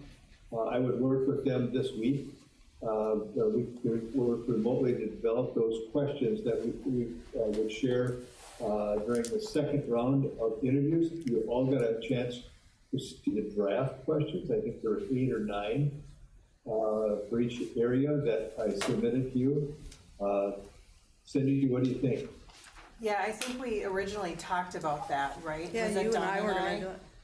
And you, so I think that that's fine. I did review the questions that you had submitted to, and I thought they were pretty good, so. Do you want us to send you an email of ones we like, so you guys could kind of look at the things that we had? Yeah, or if it was easier, maybe ones you don't like, perhaps. No, it's easier to do the ones we do like. Yeah.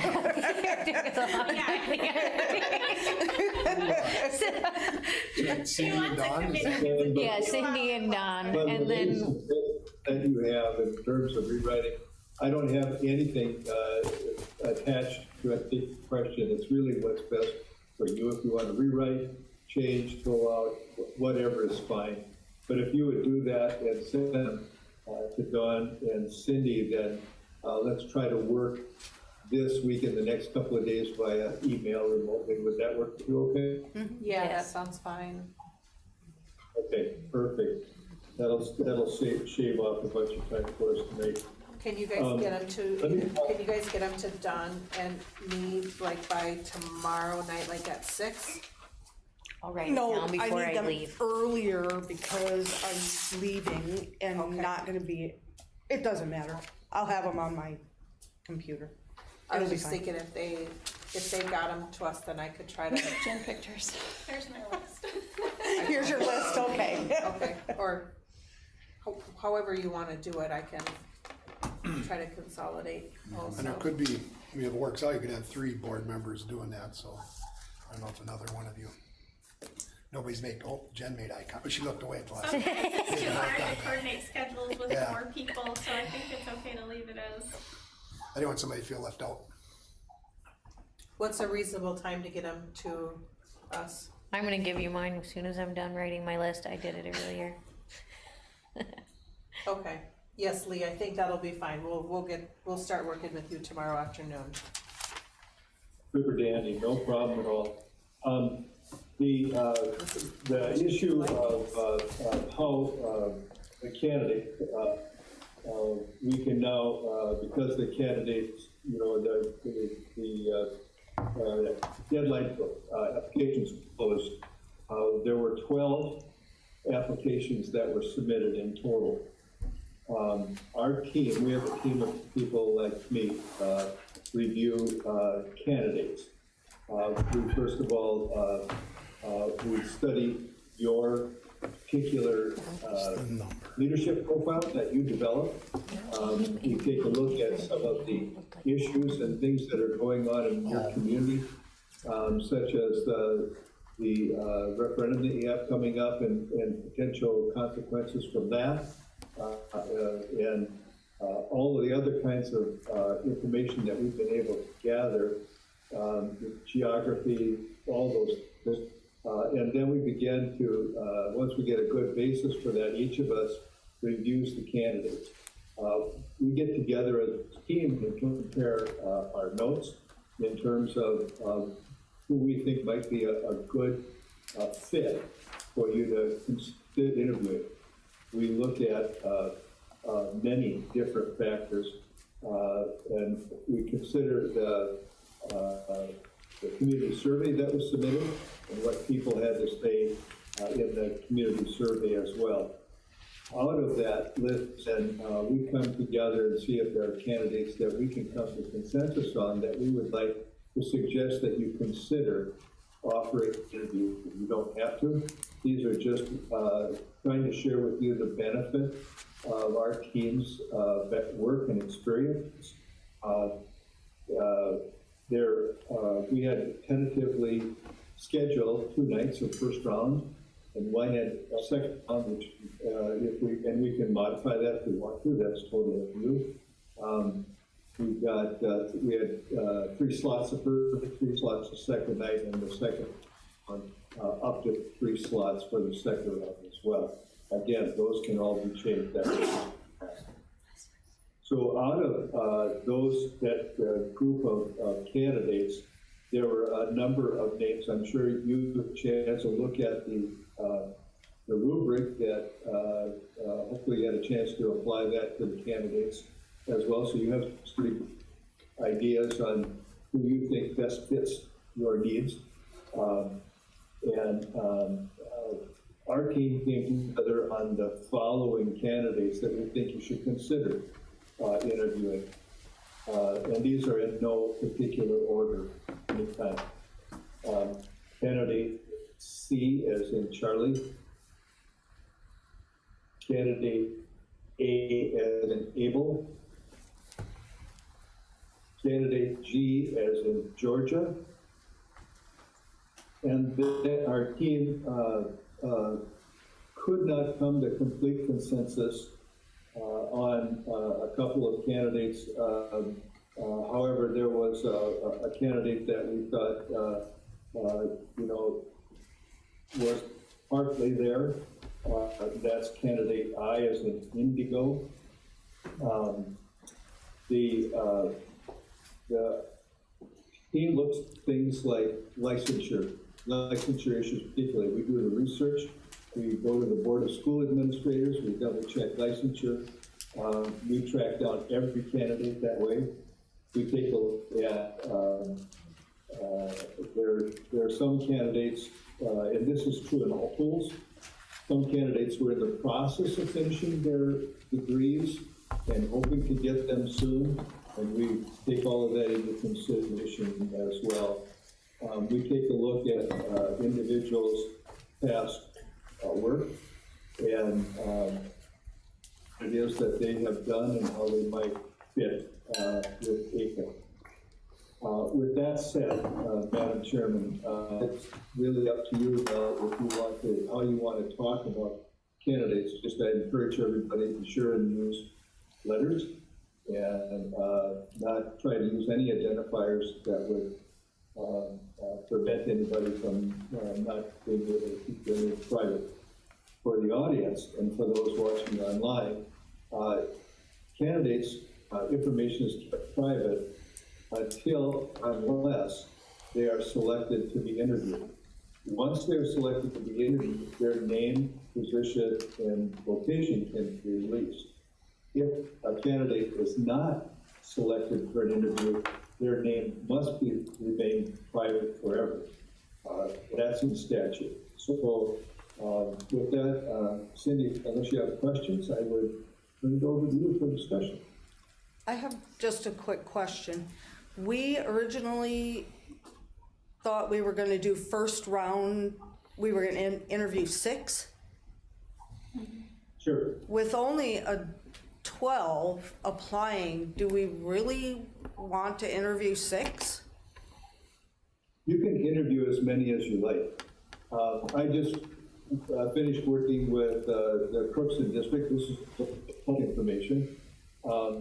And Pillager, they're closer, that's just public. They had 17 or 18 total applicants. And by the time they were sitting where you are right now and ready to discuss candidates, 4 of those candidates had already accepted jobs. They discussed candidates, and when they got done, they were going to offer 5 people an interview. Of those 5, 2 people declined. And so they ended up with 3 people interviewed. And of those 3, they hired 1. In Crookston, a couple of weeks ago, they interviewed 6 people. They had 20 applicants. They interviewed 6 people. They got it down to 3. They offered it to 1 person, and they away and said, no, they weren't going to do it. So Cookson opened it up for another 2 weeks. And they ended up with 7 or 8, or I don't remember the number of applicants. They interviewed three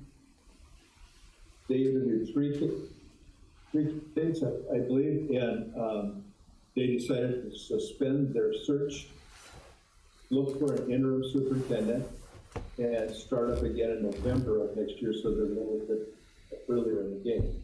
And my point being is that so I think you can do anything you like. If you only want to interview 3 people, you can do that, or 2 people. Or if you don't want, if you want to interview more than 6, you can do that too. We'll figure out how to make it happen.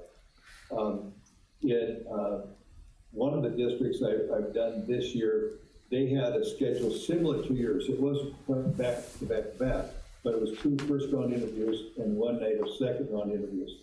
After the first round of the interview, they decided that one candidate was far and away the person they wanted to get, and they didn't want somebody else to hire them, so they decided to offer them a position after one interview. So you have great latitude for what you want to do, and that is why we build draft schedules so that we can easily make adaptations to accommodate questions. Lee, this is Jen Burgos. I'm sitting where you can't see me. Did we decide how we're going to involve the staff or community members in this process? I know we threw around a couple ideas. Yeah, my memory is, I'm going to pull this back up because I leave myself notes all the way through the process because there's so many. We had decided that we would have some kind of audience participation.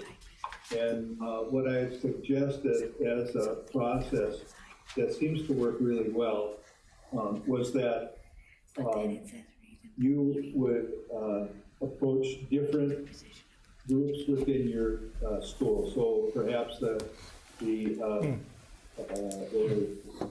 teachers union, the non-certified union, different groups, admin, support staff, or whomever, and perhaps 6, 7 people that would, that group then would choose who represents them. Maybe that's high school, whatever way you want to go. And then those people, I would send some information to, they would bring a laptop to through all the interviews. And when they get done, then they with each interview, they answer 2 questions. The first one is, what are the 3 strengths you see for this candidate? And the second question is, what are the 3 areas of growth you see for these candidates? It's submitted electronically. An attorney in MSBA goes through them all, collates them, sends them to me. I print them and hand them to you to read before you begin your deliberations. I think 4 out of the 4 searches I've done so far this year have always done the same audience participation approach. And I've been pretty happy with the input. So at least that's what my note says, Jen. Okay, Yeah, thank you. that's what you discussed. Yeah, we threw around a couple ideas, and I only remember mine because I really liked it. Okay. I suggested that we have 5 people from the high school and 5 people from Riverside, and they can determine who that individual is between themselves in each building. Or it doesn't have to be that number, but they could choose their own representatives to be present. I don't think we should pick them. I think they should have a say in that. Mm-hmm. And it can be If I teachers, might. paras. Go ahead, Lee. If I just be careful about the numbers of bodies you get. Each person's going to submit 6 comments per candidate. And let's say for the sake of discussion, you end up with interviewing 5 or 6 candidates. You could end up with 30 to 36 things to read for each candidate times 6. So you're looking at 90 to 100 comments to read before you begin deliberating. That can take quite a bit of time. Sure. So I'd be cautious not to get above 10. That's a huge number for you to read. But whatever you want, we will try to make happen. What number would you recommend? We should think that 6, 7 is good, 5 to 8, maybe. Whatever you'd like. I have had the groups as 14, but it's cumbersome. mean, it's really cumbersome. But it's more cumbersome on your end than our end. It just takes a lot, because somebody on our end is reading every one of the comments and putting them together. So for each candidate, you get a complete list of all the comments that are submitted. The next candidate, same thing. The only thing that our attorney on the other end does is pull out the appropriate comments, and they do come in from time to time. We do make suggestions to the participants in advance about what is probably appropriate and what isn't. For example, somebody might say, "You guys are idiots if you don't hire so-and-so." You know, if they were to somebody by name, we take that out.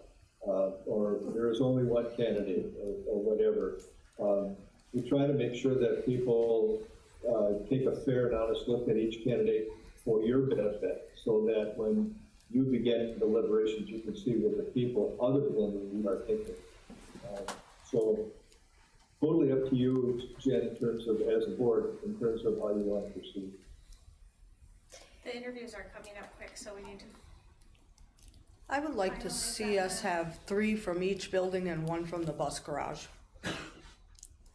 I feel like we already had this conversation at our work session, and I would like us to get to the actual candidates for interviews so that we have people to interview inside there, because we did have this conversation. Dan had his, has his team coming.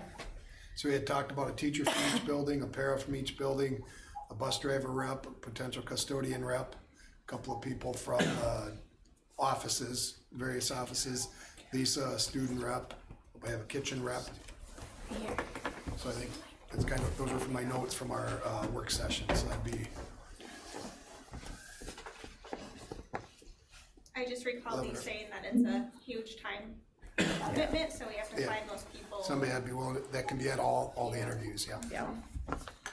The real question is, do you want them in first round? Typically, a lot of boards go second round because there are fewer interviews. Because if you ask them to be there 2 nights, first round, that's 2 full nights.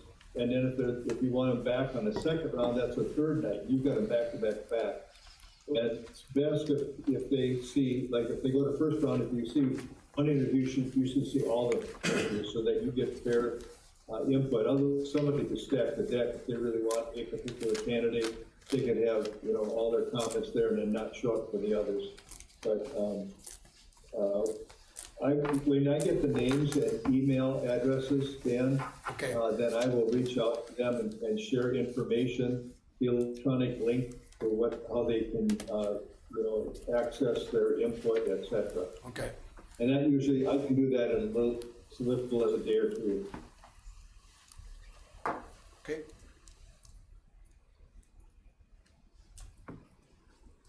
Cindy? How do we want to identify, like, who you each want? I mean, maybe that'll help. Do we go through the list and raise hands, and then we can see if there's nobody for a certain letter at all? We just all can cross that off and discuss what we have left. Or is it easier to do no's? Is it easier to do yeses? What do you guys think? Does everybody have their top candidates decided? I have my top 6. I have my top 6. If we want to do 6. Well, I think we have, I think we need to make sure we have getting a representation out of this, okay?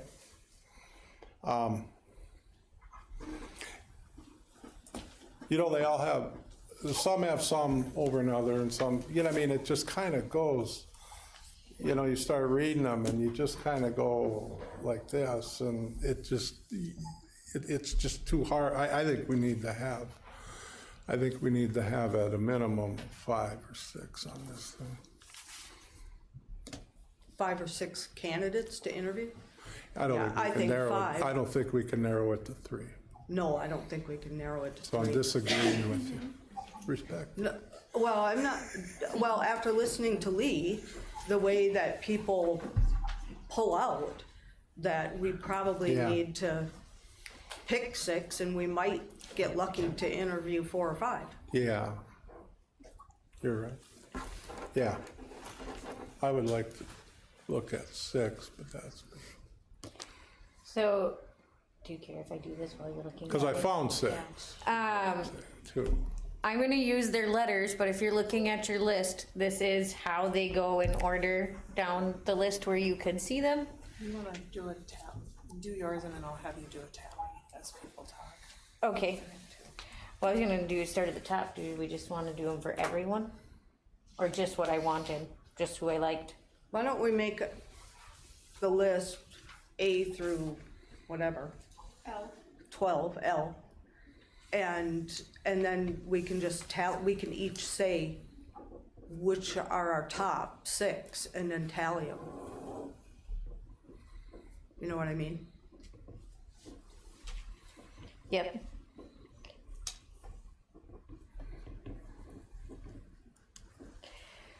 What were yours, Don? Okay, J, G, H, C, E, and B, like boy. Okay. Cassie? Mine were B, A, I, G, C, and E. Jen? K, E, C, G, H, I.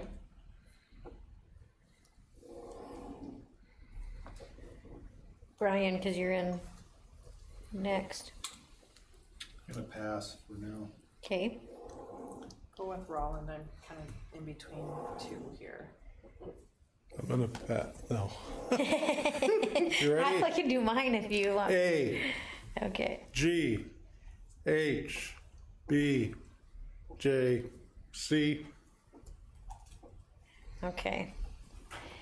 And mine was C, G, H, K, and L, and E.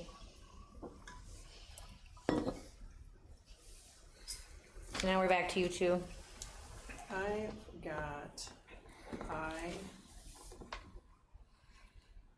and E and B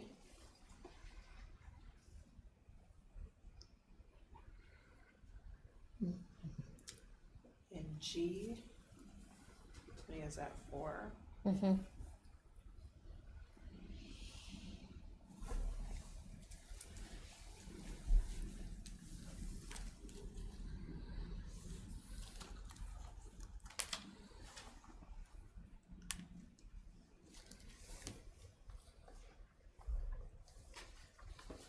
If you can only make it to 5, that's okay. Yeah, that's actually a good point. I need to just think about that because I'm kind of torn between 3. So Brian, Do you have any picked out? Right now I like A, B, and C. Are you just going through that? I'm just No. kidding.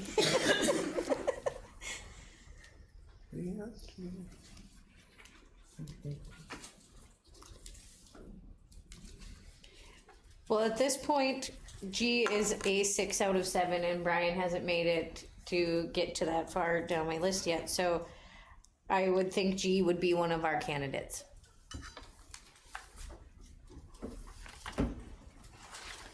We are also sitting on C with 6 out of 7.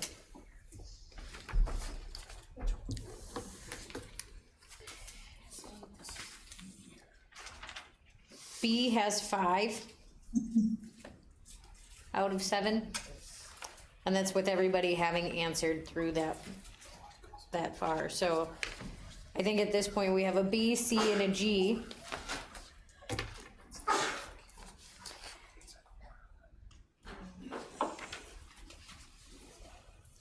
You have time.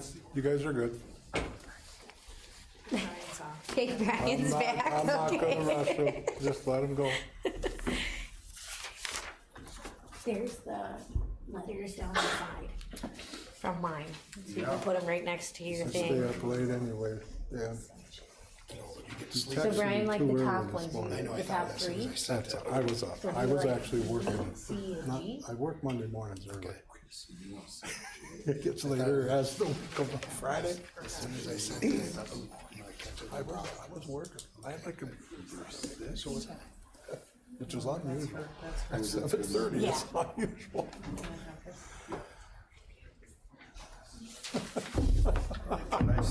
Holly, You can text me at I meant 11, my I'll H respond to be right A. just like that. You meant your H to be A? Okay. thank you. This is a cryptic process.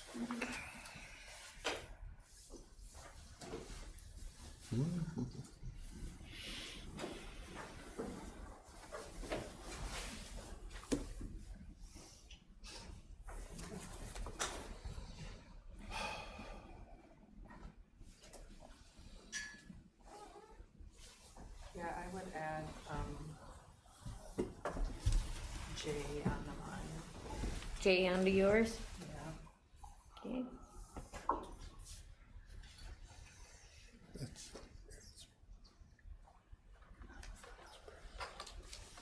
It's pretty tough. This. I don't want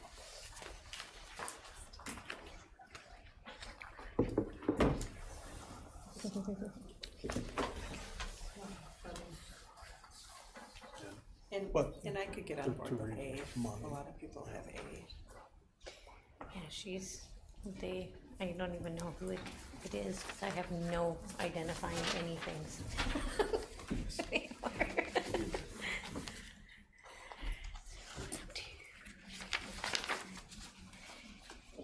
If Brian still likes A, that does bring it up to a 5.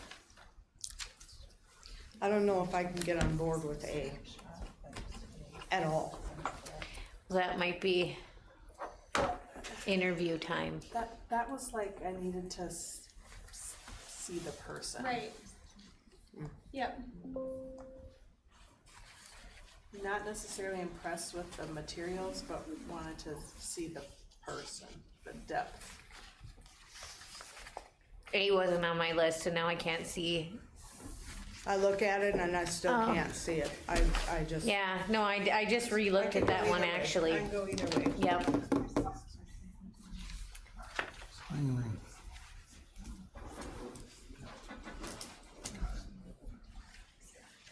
Okay, so who do we have for sure? So right now we have B, C, and G that have gotten 6. Brian hadn't, I think Brian picked C and G actually if he No. was going down the line. Cross them off. You told me A, B, and C, but I think you picked. Cross them.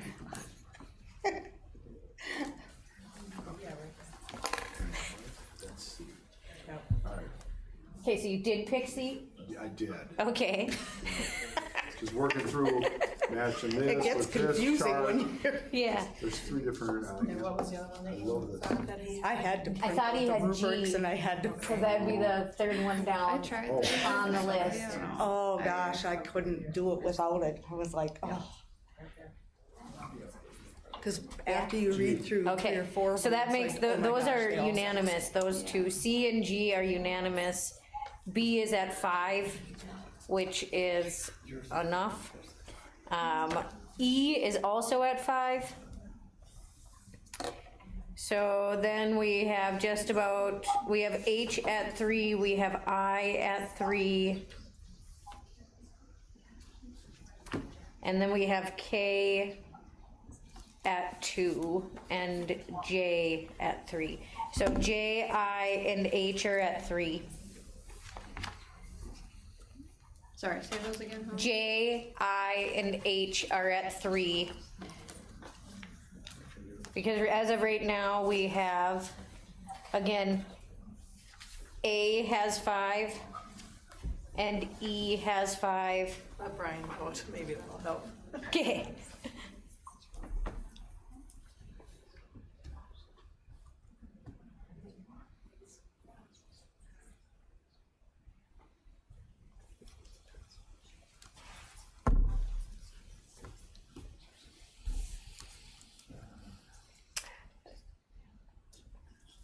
So I'd say one of the things, if this helps anyone, that I looked at was some of the out-of-state licensing was something that pulled me back a little, just because it wouldn't be, there has to be reciprocity and that stuff done.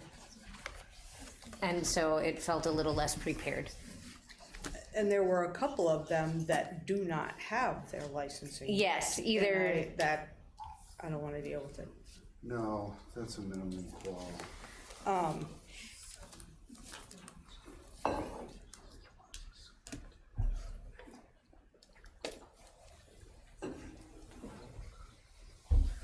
And one of them had the wrong name on the letter. I know. I saw that. I know, I was like, oh, you got some bad information.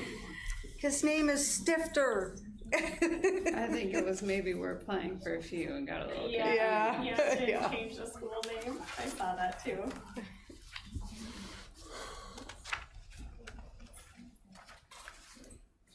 Well, there are industries where Is that that would an I? have been an automatic file it in the garbage So can. that puts I at 4, which brings them above. I was torn on I and H. Right now, so Brian, are you behind A or not? I have you in the column for some reason, and then you told me to delete it.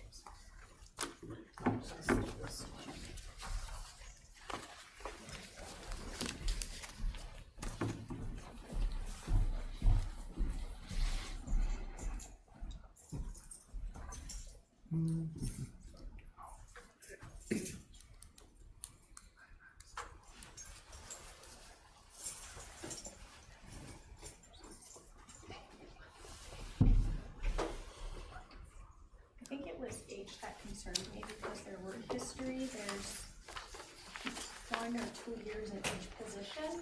That's- a red flag to me. But That's what I, But that's kind of common, really. I understand if it's for a move up or a. but these were, some of these were lateral or under moves, which then made me go, why? It's risky to spend this much time and money on somebody that might not be in it for the long haul. Agree. Maybe that's why I never got a job. Shifty work history? You're bored, okay? I got Cindy, Yes. procedural, what we'll do, once you come to an agreement on who you want to invite to the interview, we'll stick with any other final questions as far as the way we've set up, for the interviews, et cetera. And at the very end, then I will reveal the names.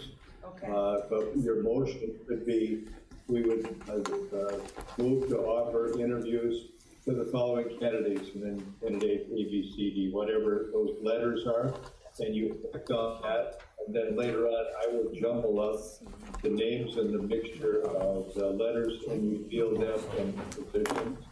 So that's how we'll maintain the privacy. Okay, I think Holly's got, I think we have them picked. So if you guys want to relook at your list and make sure that they're who you think they are, we have candidate A, 5 votes, candidate B, 5 votes, candidate C, 6 votes, candidate E, 5 votes, candidate G, 7 votes, and candidate I with 4 votes.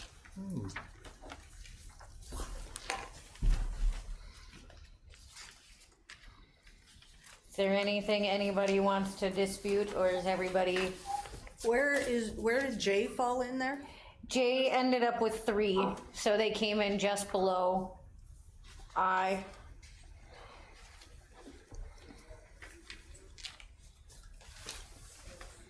I and J.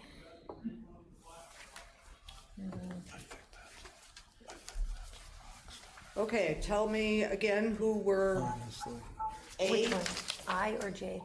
A, B, C, C, J. E, D, E? E, G, and I.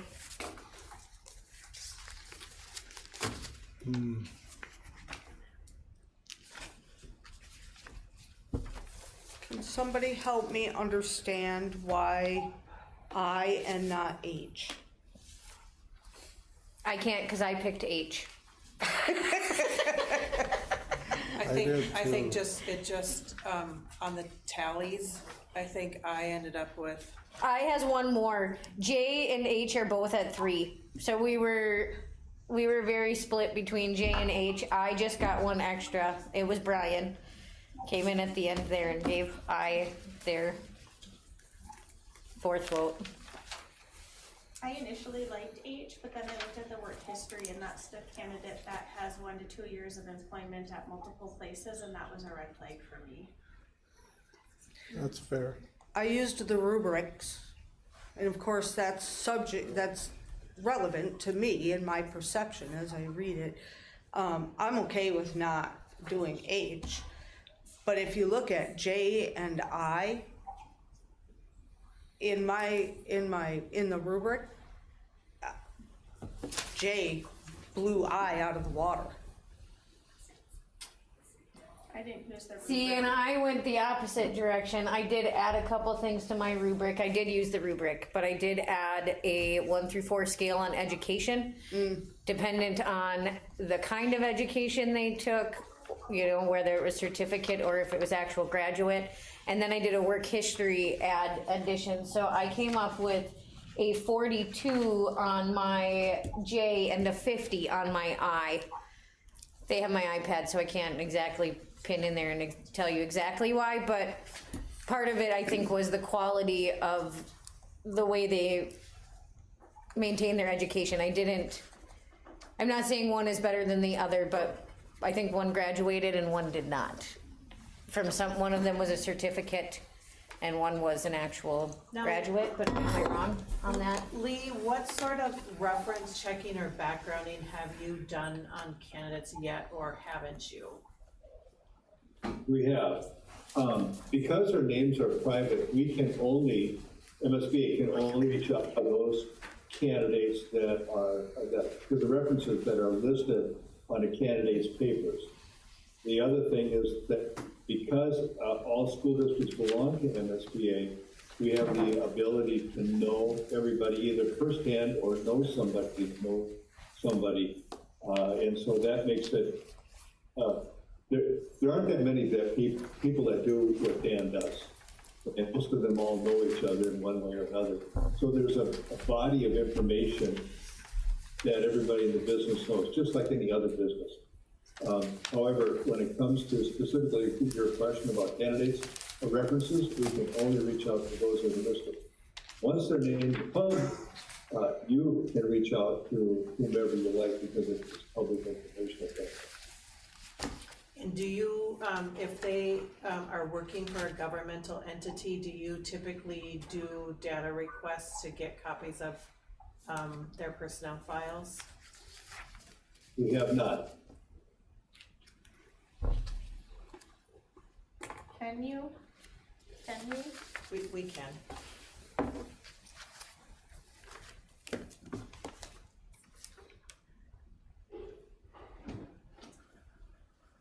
Is there any other call to questions on?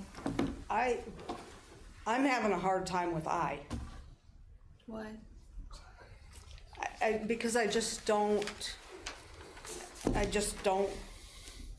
based on what I'm seeing here, I just don't see that this is gonna be the best choice for our district.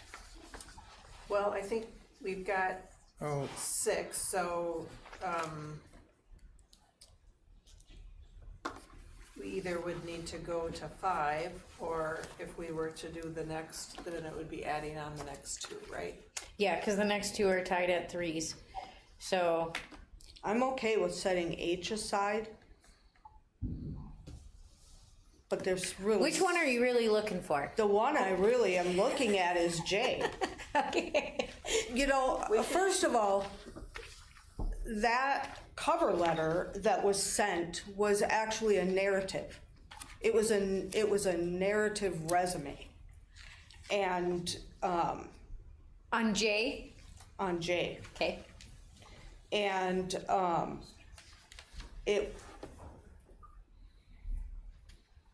it just encompassed so much information about the person. Are you guys opposed to adding on a 7th? Let's do it. Okay. Let's just add a 7th then. Yeah, there's things within that, I'm good with that. I'd With rather Jay. interview too many than not interview enough, there you so. go. Okay, so then we're gonna add Jay.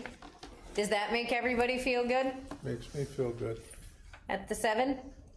Sure. Okay, so we have candidate A, candidate B, C, E, G, I, and J. And he said he needed a motion? You need a motion, Lee? Yes, you do, Okay, by letter. I will make, can I make it all in one big string? I'll make a motion that we interview candidate A, B, C, E, G, I, and J for the open position of superintendent for Aiken Public Schools. There's a motion on the table. Is there a second? I'll second. Second by Jen. Any discussion? Any discussion? Any discussion?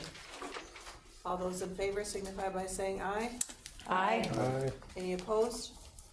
Motion carries. All members voting yes. Lee, we made Can it I through. verify? Yeah, can I verify the letters just a minute, so I make sure and give you the right names back?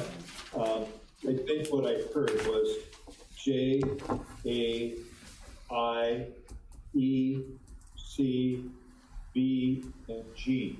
Yes, Is that correct? yes. Okay, then let's talk a little bit of specifics. We had 6 slots on our top schedule.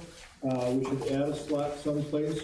Which night would you like to do that? The first night or the second night? Now, the second night, you'll be discussing whom to invite back for a second round. So off the top of the head, I would suggest maybe thinking about doing the first night at a 4th Yeah. interview. Yeah, that makes Maybe sense. start at 4. Does that work for you? Yes. Yeah. Okay.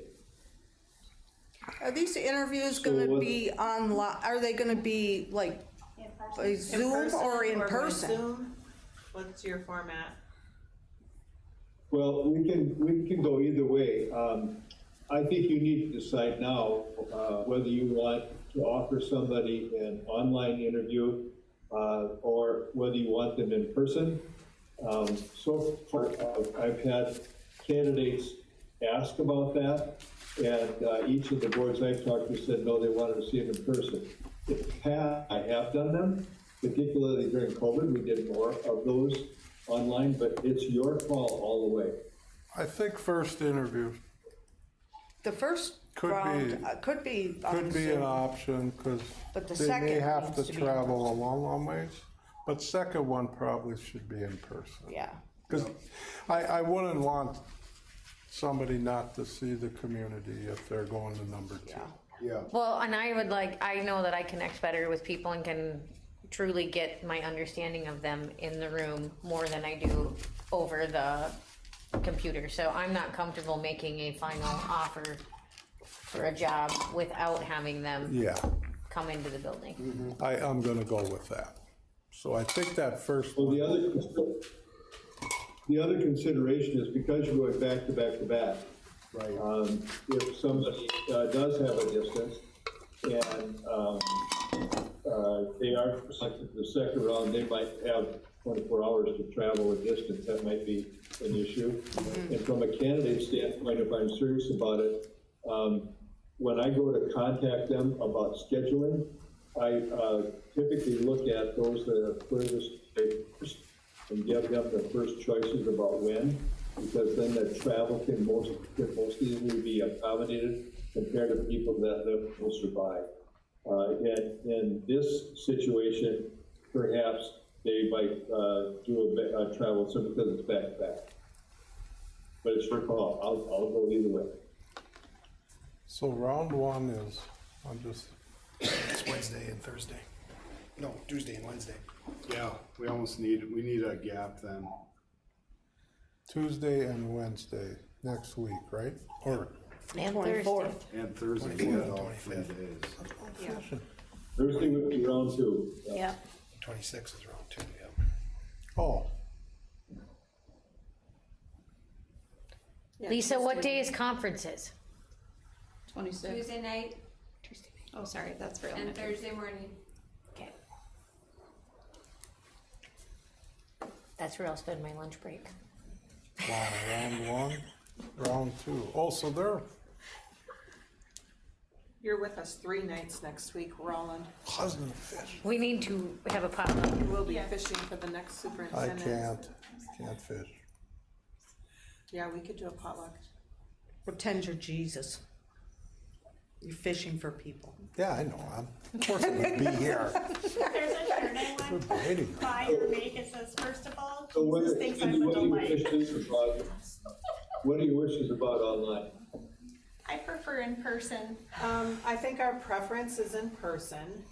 First round could be virtual, but second round would need to be in person, so we could do the tour I'm just, of the yeah, community and the school. So I'm just, we're just assuming that, you know, people who would be traveling maybe would prefer the 25th and the 26th, and then to just, you know, stay overnight, but. Yeah. yeah, I think that see they're what- stacked. We could do it in person. Go ahead, Robert. Since they're stacked so close, I think maybe person, you know, because you can't tell somebody online and then if they're out of state or anything, to jump on a flight the next day to come and do a second, you know, or whatever, or travel a great distance, it might be tough too, you know. I think with that directive, you can kind of talk to the candidates and figure that out, right? Yeah. Yeah. I can let, so here's what we'll do regarding the schedule. We'll put 4 the first night. That'll go a little later because no discussion. 3 the second night because you will have discussion. And then we'll see what happens after that night in terms of, that night I'll actually talk to the successful, actually I talk to all the candidates, but then I'll set up the second night right away as well. So whether you have 2 or 3 or whatever, we'll adjust at Wednesday night. Sound good? Yeah, do you usually have them sign, like releases of information then for us to be able to do, calling and checking and?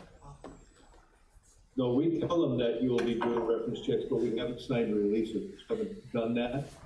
It's never been a problem, but we can if you'd like that. I'd be glad to have them do it electronically and we can get them back. Okay, let me just think about that and we'll talk about it more tomorrow. Sure. Okay. Sure. Yeah, typically, in the public realm, it hasn't been an issue for us, because most candidates are glad to, you know, they know that they're gonna, if they're named publicly, the people that are affected, and most probably would know about it, realize that, you know, they could be called. Yeah. It happens more difficult, it's a more difficult situation if they haven't been named publicly and they don't want their names put out, because their place of employment might be, you know, if you're looking, why do you want to stay here? Why shouldn't we keep you? Yeah. Yeah. Yeah, I get it.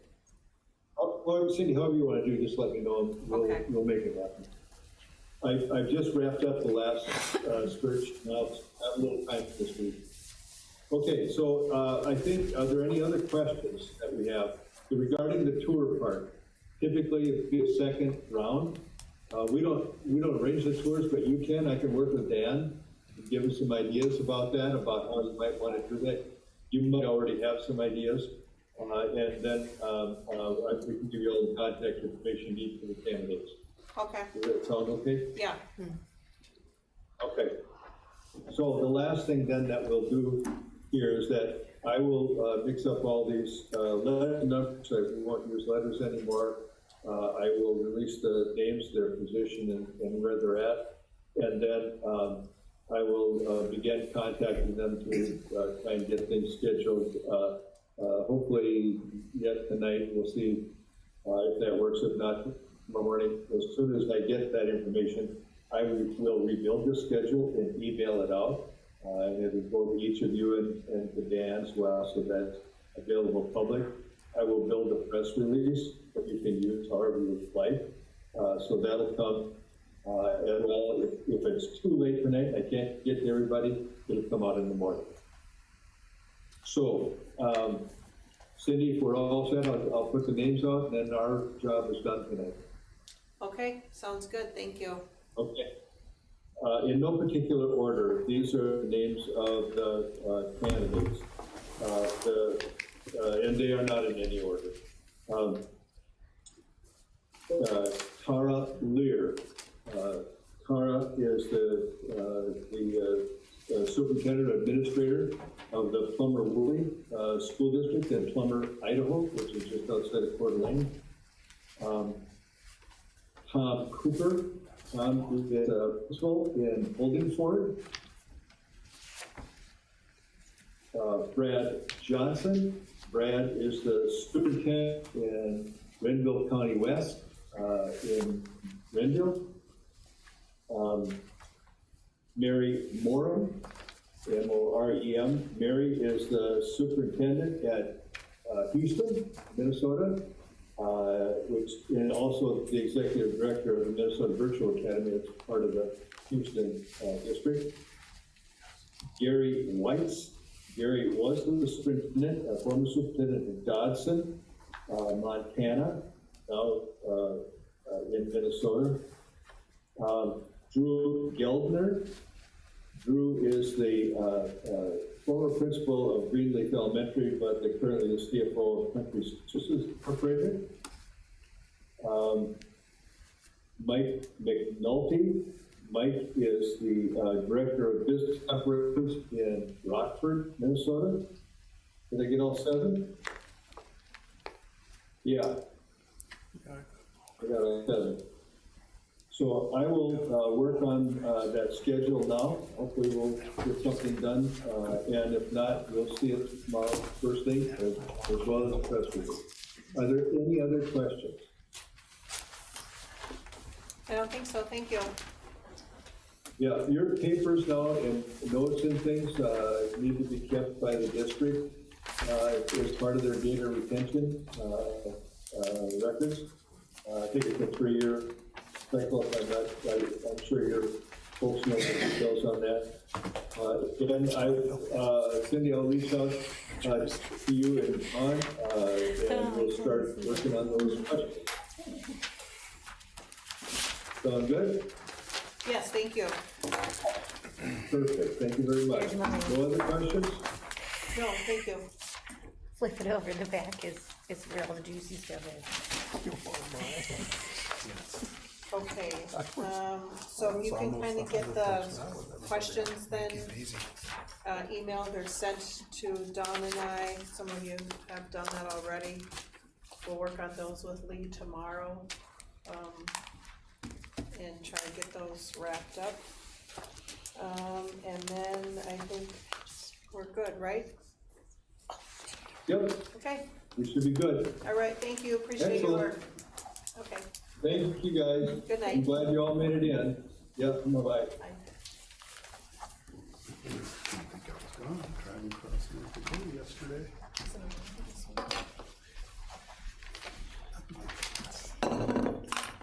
Okay, anything else on that from anyone? All right. Anything on other? All right, upcoming meetings.